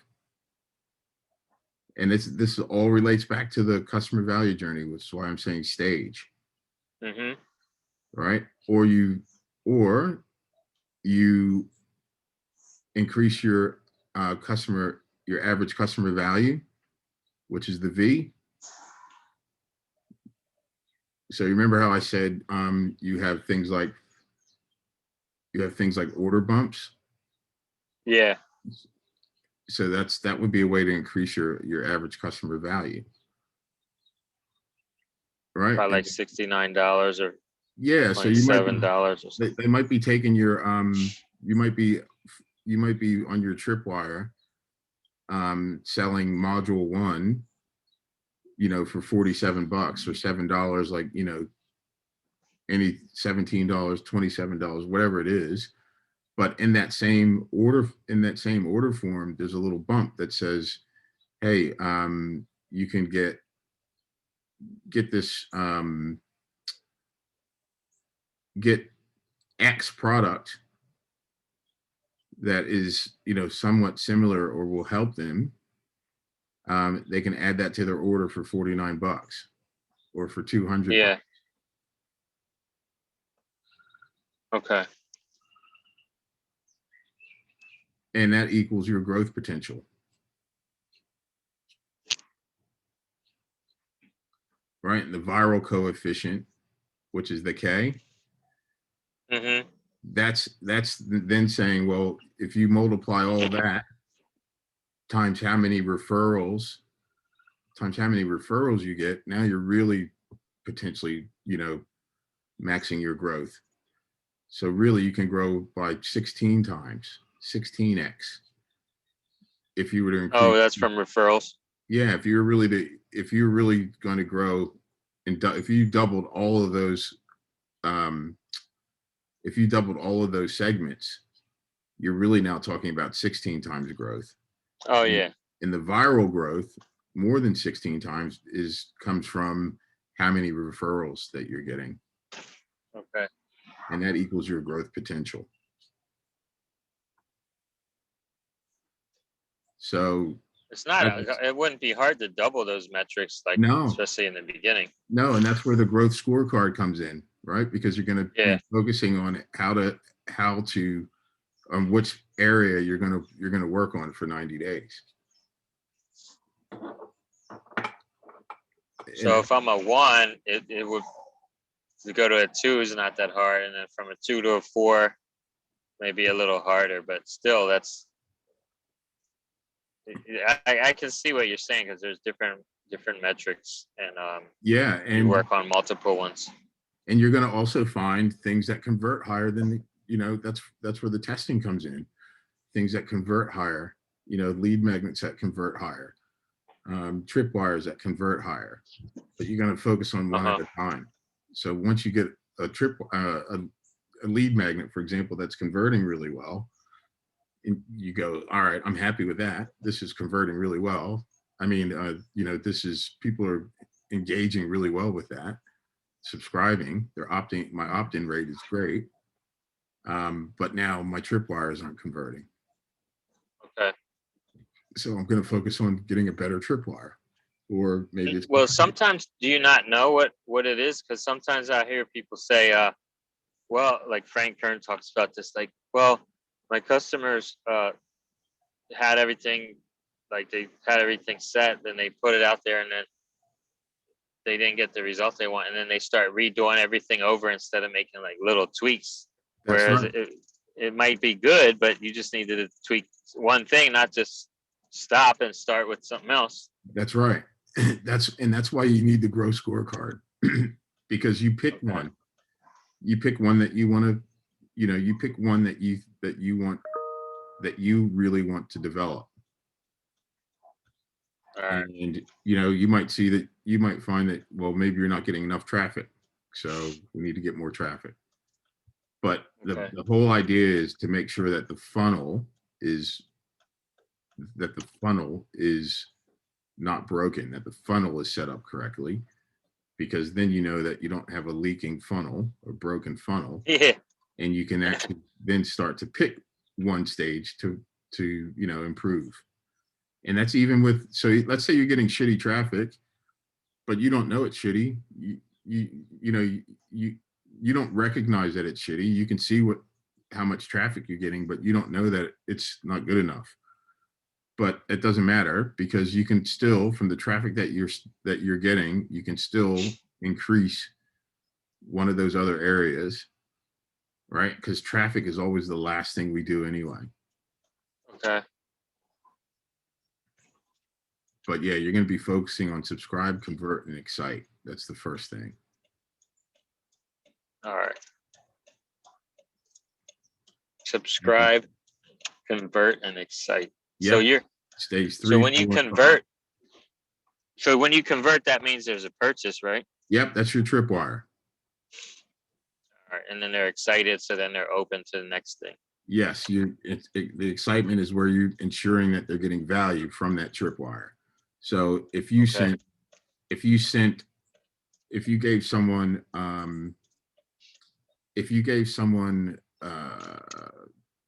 let's say they purchased your module 1 at that super discounted rate, then you sent them some instructions on how to get the most out of that video. Here's the things that you really need to focus on when you're watching this video and using this video.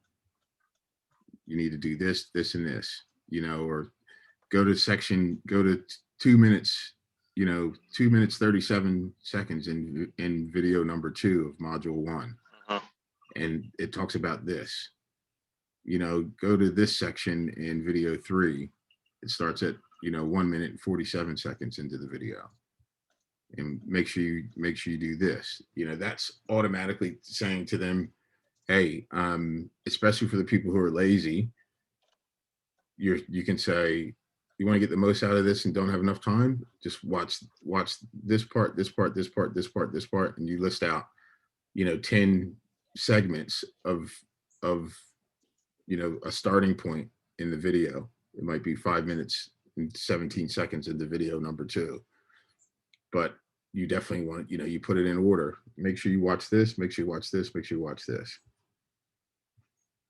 As an example, it's just an example. So for you, you got some work to do, but essentially the whole growth plan is based on providing value in advance. And this is where you're at now. We've gone through the discovery session so that you understand exactly, the things that you can do and need to do. And then we would have what's called the 90-day growth accelerator. And that's broken down into 3 one-day workshops, right? Spread over 90 days. Mm-hmm. So we build, optimize, and accelerate. And the goal is to put you on a 90-day path to being able to double your sales. So the first 30 days, then we'll come back, and then we'll go through and ensure that you either have enough to do it yourself, or you can sort of take your time and that means you come back to us for a little bit of, hey, can you help me out with this? Can you help me out with that? Or we have what we call the fractional CMO, where it's a consulting service. Okay. That's how we do it. So that's the sales part of it, Bruce. I'm just showing you. Uh-huh. This is how I close my clients normally who are going through this. So we do quarterly customer value journey audits, and that's actually done via the growth scorecard. And we also identify any new opportunities for growth. And the retainer is typically 12 to 18 months. Okay. Right. So the 90 days is broken down. The first month we'll build the customer value journey with you, the growth scorecard, and also identify any growth opportunities. Right. You're already in that segment. Right. And then the second 30 days, we optimize that value journey with all the tools and training. So the predictable sales canvas, all that stuff that I've given you. And then we accelerate the growth with traffic and referral strategies. Remember how I said traffic's the last thing you do? Yeah, because you got to have everything else solid, so it's Yep. able to stand on that. Yeah. Because if you start investing in Facebook traffic or Facebook ads or Google ads, for example, but you don't have the other shit done, you're just throwing money away. Yeah. I All right. agree. So you do it yourself, pay as you grow.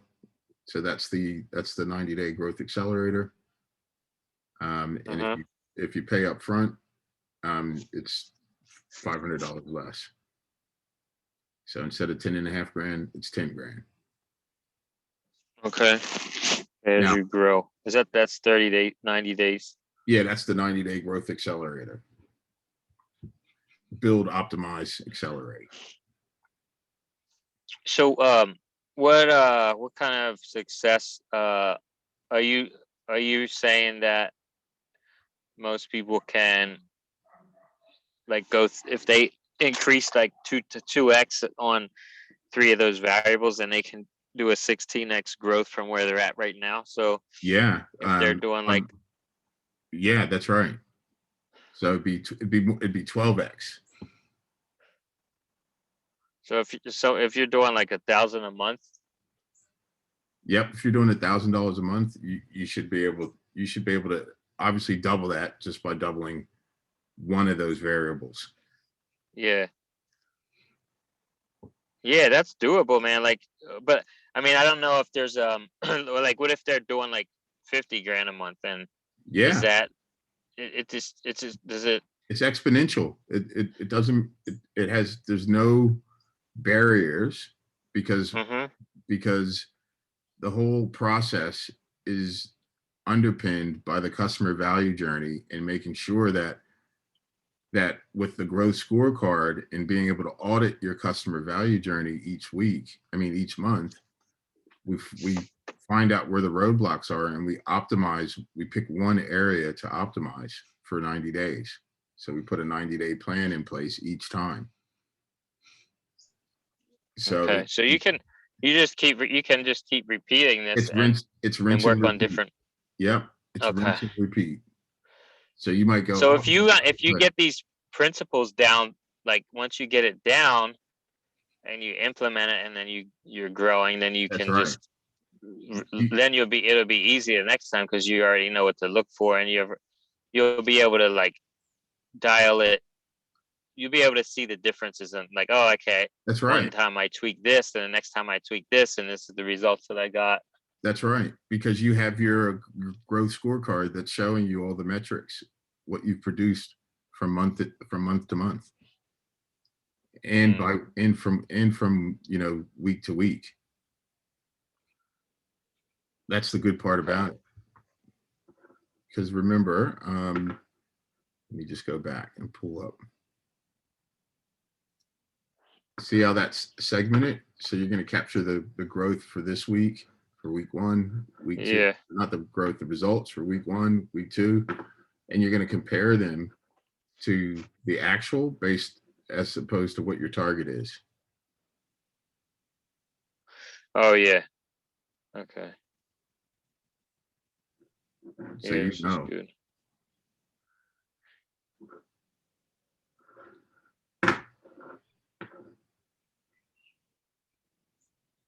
Yeah, that It's good shit right there, dog.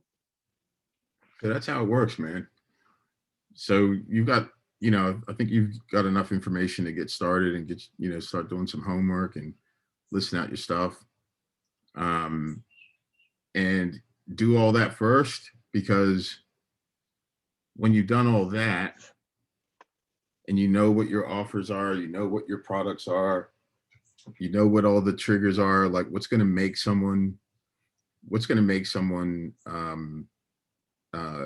click a, you know, a lead magnet. What problem are they having? What problem are they having? You know, they just you know, we talked about one before, they just graduated from fashion school, and they want to start their own line. What, just graduating is one thing. What other problem, you know? And that's how you can, what sort of, what would trigger them to click on your lead magnet?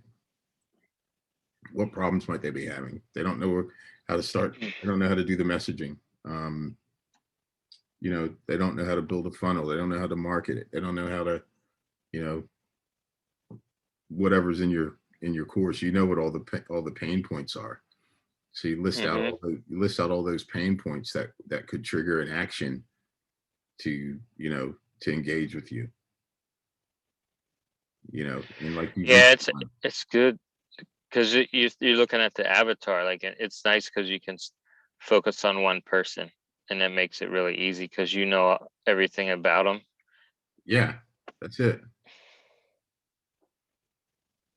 That's it. That's going to help you really make sure you got some really, you know, high value lead magnets, irresistible offers.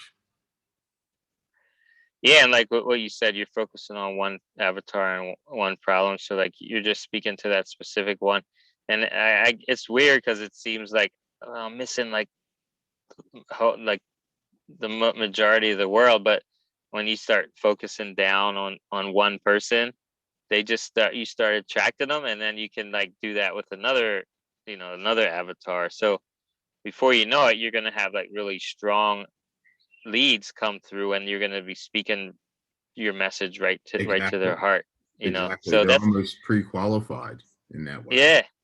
And it's weird though because it's not, you know, like with sales, you can get in front of the person, figure out, oh, okay, where you from? Oh man, I'm from Philly too, man. Like, oh man, what do you know, you play sports. Like you could start talking to them and figure out commonalities and talk to them about their problems. But like with marketing, it's the opposite. You don't even know who you're talking to, but you have to manifest this person in your mind or Yes. based on data, of course. But then they come to you anyway. So it's almost like if you wanted to meet like J Lo or something, like you would start putting down, okay, I want this and that. She's gonna hang out here. She's gonna like listen to this music. You know, I'm gonna show up at this place, and then you can start to attract whatever you put out there. You know, if you're a crazy person and you got crazy energy, you know, you're gonna be attracting that same thing. So it's Yeah. Yeah. That's kind of it. makes sense. That's it, Yeah, I man. can do that. I can do that, man. I gotta sit with this, man, for a while and Yeah, you got to start just put brainstorming. a time frame in for yourself, man, to say like, you know, this week I'm going to get I'm going to get that predictable sales canvas filled out, you Hmm. know, or you're going to start your you know, start your customer, do one run of your customer value journey. So I'm gonna look through the. Are we still recording, or there's a Yeah, limit on that, right? it's still recording. So I'm all right. So I'm gonna go through it, and then Yep, you sent me. I'll share the video with you. Okay, and then so the documents that you sent me the first time is I already have all those that I need to go back and refer to so I can start filling stuff out. Yeah, just for now, you want to focus on the do a run through on your customer value journey. do that, and then look at that predictable sales canvas and give me a call if you need some help going through that. But I've given you explainer versions as well that have like a sample one filled out All right. in those documents, so you can actually see how one would be filled out. So it's customer value journey, and then what was the other thing? The predictable sales canvas. What does that look like? That's the Is one that that's the got, the spreadsheet? no, the spreadsheet is the growth scorecard. The predictable sales canvas is the one that has 4 columns.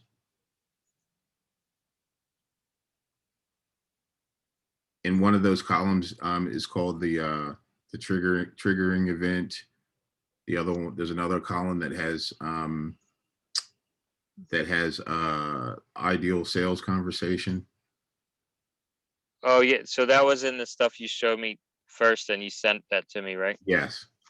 Okay, Yeah. I remember. All right, yeah, I got that. It's once you like once I start looking at the forms, like the diagram, it's easy for me to just start flowing. So Yeah. that's really helpful. And I'll send you that spider graph that we did. I'll share that with you. Okay. I'll email that to you right now.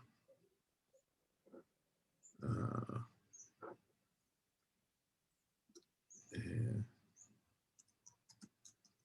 Are you on a green screen, or what is that That's diagram behind you? the customer value journey.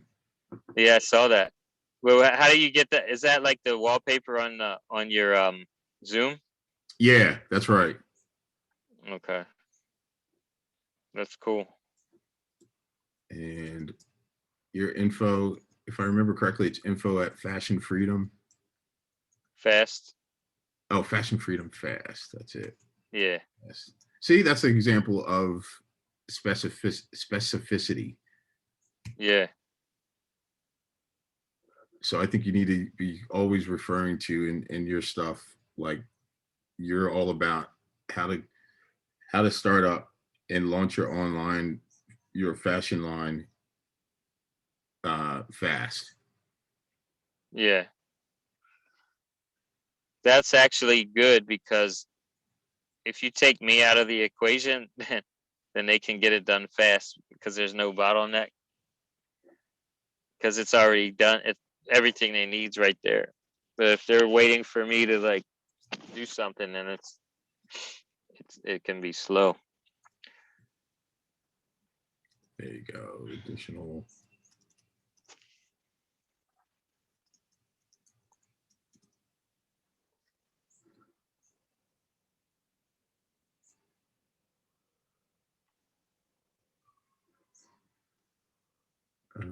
Okay, why is it not letting me?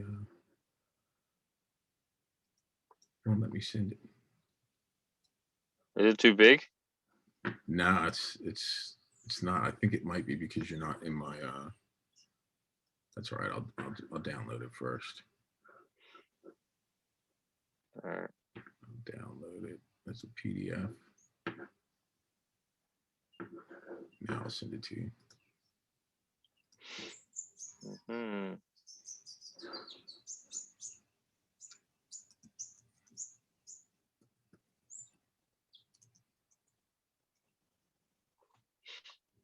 fashionfreedomfast.com.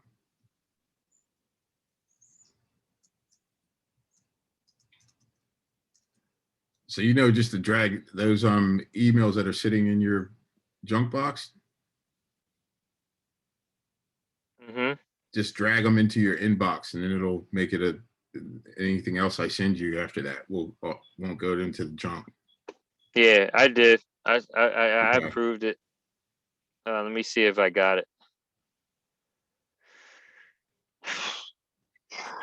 Gmail.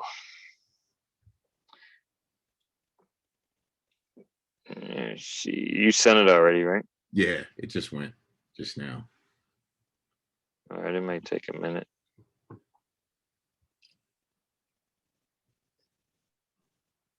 I hope that helped, buddy. Yeah, dude, that was good, man. That was good shit right there, dog. I like you asked me questions I haven't heard before, some of them, and like this is good, man. I think I'm a good case study, man. You ask me the question. If you ask me the questions and tell me to fill stuff out, it's easy because you know, most of the stuff you're gonna ask, like I've already brainstormed and have it written down. Like some people, I notice my clients, they won't write. They don't even want to write two sentences together. Like they can't sit down and do it. Yeah. So like part of that's like I have to work around that and do it with them. But you know, you tell me what to do, I can get it done, man. And That's then that's timelines too. that's good to know. That's not my strong point, huh? I said that's good to know that your customers are like that, because that's how you can create.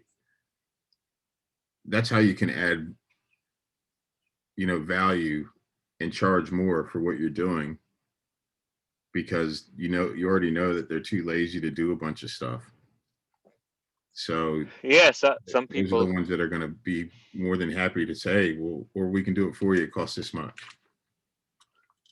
Yeah, and that's what we do with this lady. The one that was selling my costing. She's like, well, let's give me a quote for like done for you, and then one for do it yourself. So DIY is Yeah. cheaper, but I'd rather do DIY and take me out of the equation. But when I say that, I don't mean to like I don't want to be engaged, because I do want to be engaged with them. I realize that now, but for me to talk to one person versus 100 people it's a whole different ball Yeah. game. So I need to. Yeah. You just change up the narrative and the platform, and you're good. Yeah. Yeah, no problem. Yeah. I can talk to you, but it's in a group session. Mm-hmm. It's in our inner circle, and I go live. I go live 2 times a week. But if you really, really want a one-on-one, they cost this much, and you'll find that if you price it high enough, they're either so adamant about one-on-one that they're going to be pay whatever you charge, or they're going to realize that, okay, well, I'm happy just to go with the live, which still costs money. Well, yeah. Well, there's two things. One, Tom. I was listening to Tom Bill. He was interviewing talking to someone about his time is like they would pay him like 150 an hour, 150,000 like for an hour for a presentation or whatever. And like sometimes people's values go up, and then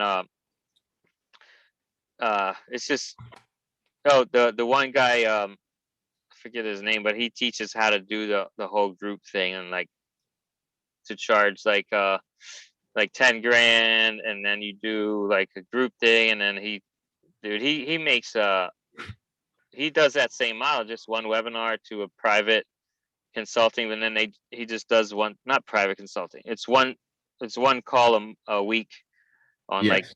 Wednesday, and then the Thursday is the Q&A, so he'll answer all your questions, and that's how he leverages his time. He doesn't do one-on-one. Yeah, that's how you do So it. You can do that's the just what same you damn said. thing. You do one Yeah. week, you put it out, do a webinar like live, and then the next day you answer questions, and then people are still paying like a lot because they're getting, and what you said before about you're on a group, but then you hear in the group dynamic, you hear a lot of people that relate to like the questions you have. You'll hear their stories, and their questions are similar, so it's actually better in a lot of Yeah. ways. Yeah. Yep. And also people also find themselves in someone else within the group. So they don't feel Exactly. they don't feel stupid. Yeah. They're like, oh, okay, someone else has answered this, or someone else is saying the same thing. And that makes them feel like they're in the right group as well. And I think that's what you were saying with the Facebook group, where then Yes. people interact and engage with each other, and then it builds its own value just without you. Yep, it does. And it's a nice residual income as well. You get 100 What? people, you get 100 people, 100 people paying Oh yeah. $69 a month, $690 a month for what's really easy, an hour of your time. You're getting paid $690 an hour. Oh yeah. It's like what I did It's for true, one of man. I did one of my basketball clients back in Pottstown. Mhm. He went to Daniel Boone. He's now the head coach at Spire, and but he was doing private training and all that stuff, skill Mhm. training, skills development, and he was going good. He was really popular, but he was like, man, I'm just these things killing me, he was getting he was charging for 4 sessions, it might have been like $1,200 or something like that, which was good. Mhm. But I said to him, dude, I hear you on it's, you got 4 sessions, it's $1,200, but scalability, you're only one person. And I Yeah. said, but what if you charge $450 and you set up a group training? That's $450 over the same period of time, 4 sessions, but now you have fucking 20 people in that. Boom. We increased his revenue by 30 grand in 1 month. Mhm. So So he was charging. Did you say 400? He was charging each person 1,200, he was or each charging person 1,200. 400? Yeah, Okay. 1,200 for one-on-ones, and then he switched it up to small group, and had a bunch of different sessions for the small group. He had 3 different sessions, but he was getting 30, 40 people. So he charged less per head, though, right? Charged less per head, but he was still only doing the same 3 hours a week. Yeah, exactly. See, that's exactly the point from this other guy. He's like, you're going to spend the same amount 3 hours a week, instead of, like, if you had 100 clients, even if you Yeah. had 10 clients in a week, and it's like an hour per client, that's 10 hours a week, right? Mm-hmm. Versus, and you'd get like 10 hours a week, and you'd get, I guess you charge less, but you have a lot more people, and you do it in a group. That's It's right. spend the same time. That's That's what's right. incredible to me. It's like that's the power right there. Bruce, If he you was can do doing, that. yeah, this guy was doing the same 3 hours a week, but now he was making $450 an hour. You know what I mean? Like, it Yeah. was just, Yeah. you I like it, man. So it's, for me, it's going to be a shift of, like, it's just a small shift, and then having the right technology that, hey, I'm still talking about the same thing. I could even do a video. I could do this to have them come in. It'll be live, where they listen to a recorded video, and then I answer questions at the end of the video. So it's, yeah, so the presentation, I don't have to say the same thing again. It'll just be exactly. a video. It's on So demand. I kind of like that hybrid approach too. Yep. That's a great way to do it. You get people into your funnel. They watch the video. You can answer questions afterwards, or you can actually you can upsell them straight into hey, you need some help with this. Here's this, it costs this much. You have a small percentage that will take it, but you can follow up with the other people on a regular basis to keep getting them into the right offer. Yeah, dude, this is it's like the same what you're saying. It's like, I really need to do this, man. Just to have all the follow up, have the funnel right, and I mean, of course, I got to have the product down, and like tighten up the videos or whatever. But yeah, this is gonna be good. And then once it's right, you can just start going into that third phase you have with the advertising, and then blow it Yeah. up. So Yeah, that's dope, man. Damn, cuz you got something good here. How long you been doing this? 5 years. Really? Yeah, Is this the best thing you've ever done? I love it. Yeah, Yeah, I love it. yeah, Yeah, it's that's fun. good.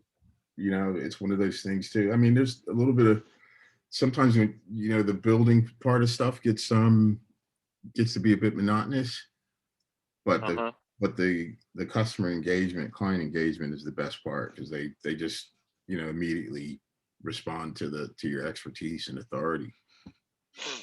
You know, Yeah, they realize you know what you're talking about. That's the most rewarding. It's pretty cool. yeah. It's a good time in the world for this too, because a lot of people are like trying to do their own thing and be their own brands. That's it. That's it, boss. So what do you All got right, well, on, man? shit, man. You got to work I'll hit tomorrow? you up. So yeah, I gotta work tomorrow, Sunday. And then I have Monday, Tuesday to work on my own shit. Nice. So what do you Oh. do on the weekends? You said it's property manager? Yeah, I do it. I work for a temp agency. So now this is gonna be my 5th day in a row, but I usually don't work that much. So I work at different properties, man. Just like leasing, I'll show the units. Oh, okay. Um, some places I have access to all the. It's a software called Yardi. A lot of people use, so we can see all the information, like the financials, like the all the if someone applies, like you can see their files, like what their income is and what their savings. Like it's been inspiring. Like I see some people have like 300K in the bank and like bringing in Damn. like good money, but it's it's getting me ready for like owning my own shit, like what the management goes through. People complain about each other, people have issues, people going through the application process, and Yeah.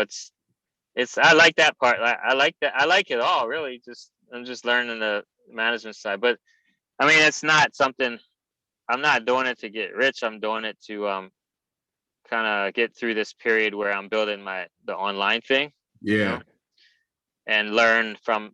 So when I hire a management company to manage my units, I'll know what to expect and how to talk to them, Yeah, that's good, man. So So listen, I really want you to get some momentum, man. You got I think you already have the video content, right? yeah, I have enough to get started. Of course I want to tweak it and make it better, but like right now, I pretty much have all the videos, but they have this the old name on it, so I just need to Have you got the raw just video? re-edit it. Huh? Oh yeah, you have the raw video, right? I think I have. I can edit it. That's I what I think I mean. have Yeah. the raw video. If you got the raw video, man, just hop on the Fiverr and get someone to do it, man, for cheap. Get it done. Oh yeah, that's true. I gotta do that. Don't do it yourself, Yeah, man. Just just hop on Fiverr, pay them $100, $200. yeah, I don't know how much video content you have, but it sounds like you got a lot. So it'll be worth it because they're gonna get it, again, it's fast. It's fast and yeah. automatic, right? No, you're right. Yeah. Because I gotta pull that together and get someone to get that done, and really to get the website done. So like that template you sent me for the website, that's gonna be really valuable. So yeah. I think that's the number one, because I could just use my old videos. I don't care if it has a different name on it. It's just I could just explain that or whatever and just put it out to get started and adjust it as we go. But without the website and the membership site up, that I can't Yeah. make any transactions. So like that's another thing I'm trying to get better with. Like it doesn't have to be perfect. The No, content's there. If I already have the right marketing and they're already sold, you can explain the rest of the stuff. Like it's not a yeah, big that's deal. exactly right, bro. Yeah. All right, man. Well, I'll let So you I'm go, good. man. Let me get off. All right. I'm good talking to you, man. It's good to see the kids, man. Yeah, I'll send you some pictures too. I have some pictures of them, so we'll get that. Do you want me to put them on Messenger? Yeah, that's fine. Just don't put them on the internet, man. I don't Nah, send it. nah, I nah, don't post nah. anything. I wouldn't Alright. post. I wouldn't post anything you Yeah. sent me. I Yeah, know, I know all you guys like to post. I never posted nothing on about my kids online, but Maria does, so it's yeah. cool. But yeah, dude. All right, thank you so much, brother. And I will. So email, is that the best way to reach out, or is Messenger better? Messenger's quick. I know. I don't check my emails all the time. Yeah, So Messenger, man. That's fine. okay. All right, bro. All right, brother. Put a plan in Peace. place, man. Put a plan in place and a timeline for getting those two things done. Okay. Try to do it by Yeah. have it all finished by next Saturday. Okay. Yeah, that means Tuesday, because I'm off Monday and Tuesday. Yeah, well, there you go. Get it done. All right. It doesn't take that long. You just need No. a simple run through. Okay. All All right. right, bro. That's good. That's helpful, because last point is like I'm not good with timing sometimes. Like I need to get to have someone hold me to dates, because then it'll get done. Yeah, well, So yeah, that's helpful. exactly how our consulting. That's why we do it from consultative process, because it puts Uh-huh. we just become, the accountability factor. Yeah, Because that's big. don't do all the execution. We make them do it. There's some stuff Yeah. that we do, obviously, but when we get to the build stage, we're building, but you got to do the work. Okay, I can do that. That's how you get the most out of it. Well, yeah, you made it easy. You got everything dialed in. I just need to spit out what I've already know. So yeah, I got it. Cool, man. Cool. All right, man. Have a good night. All right, you too. All right, bro. Later. Peace. Bye.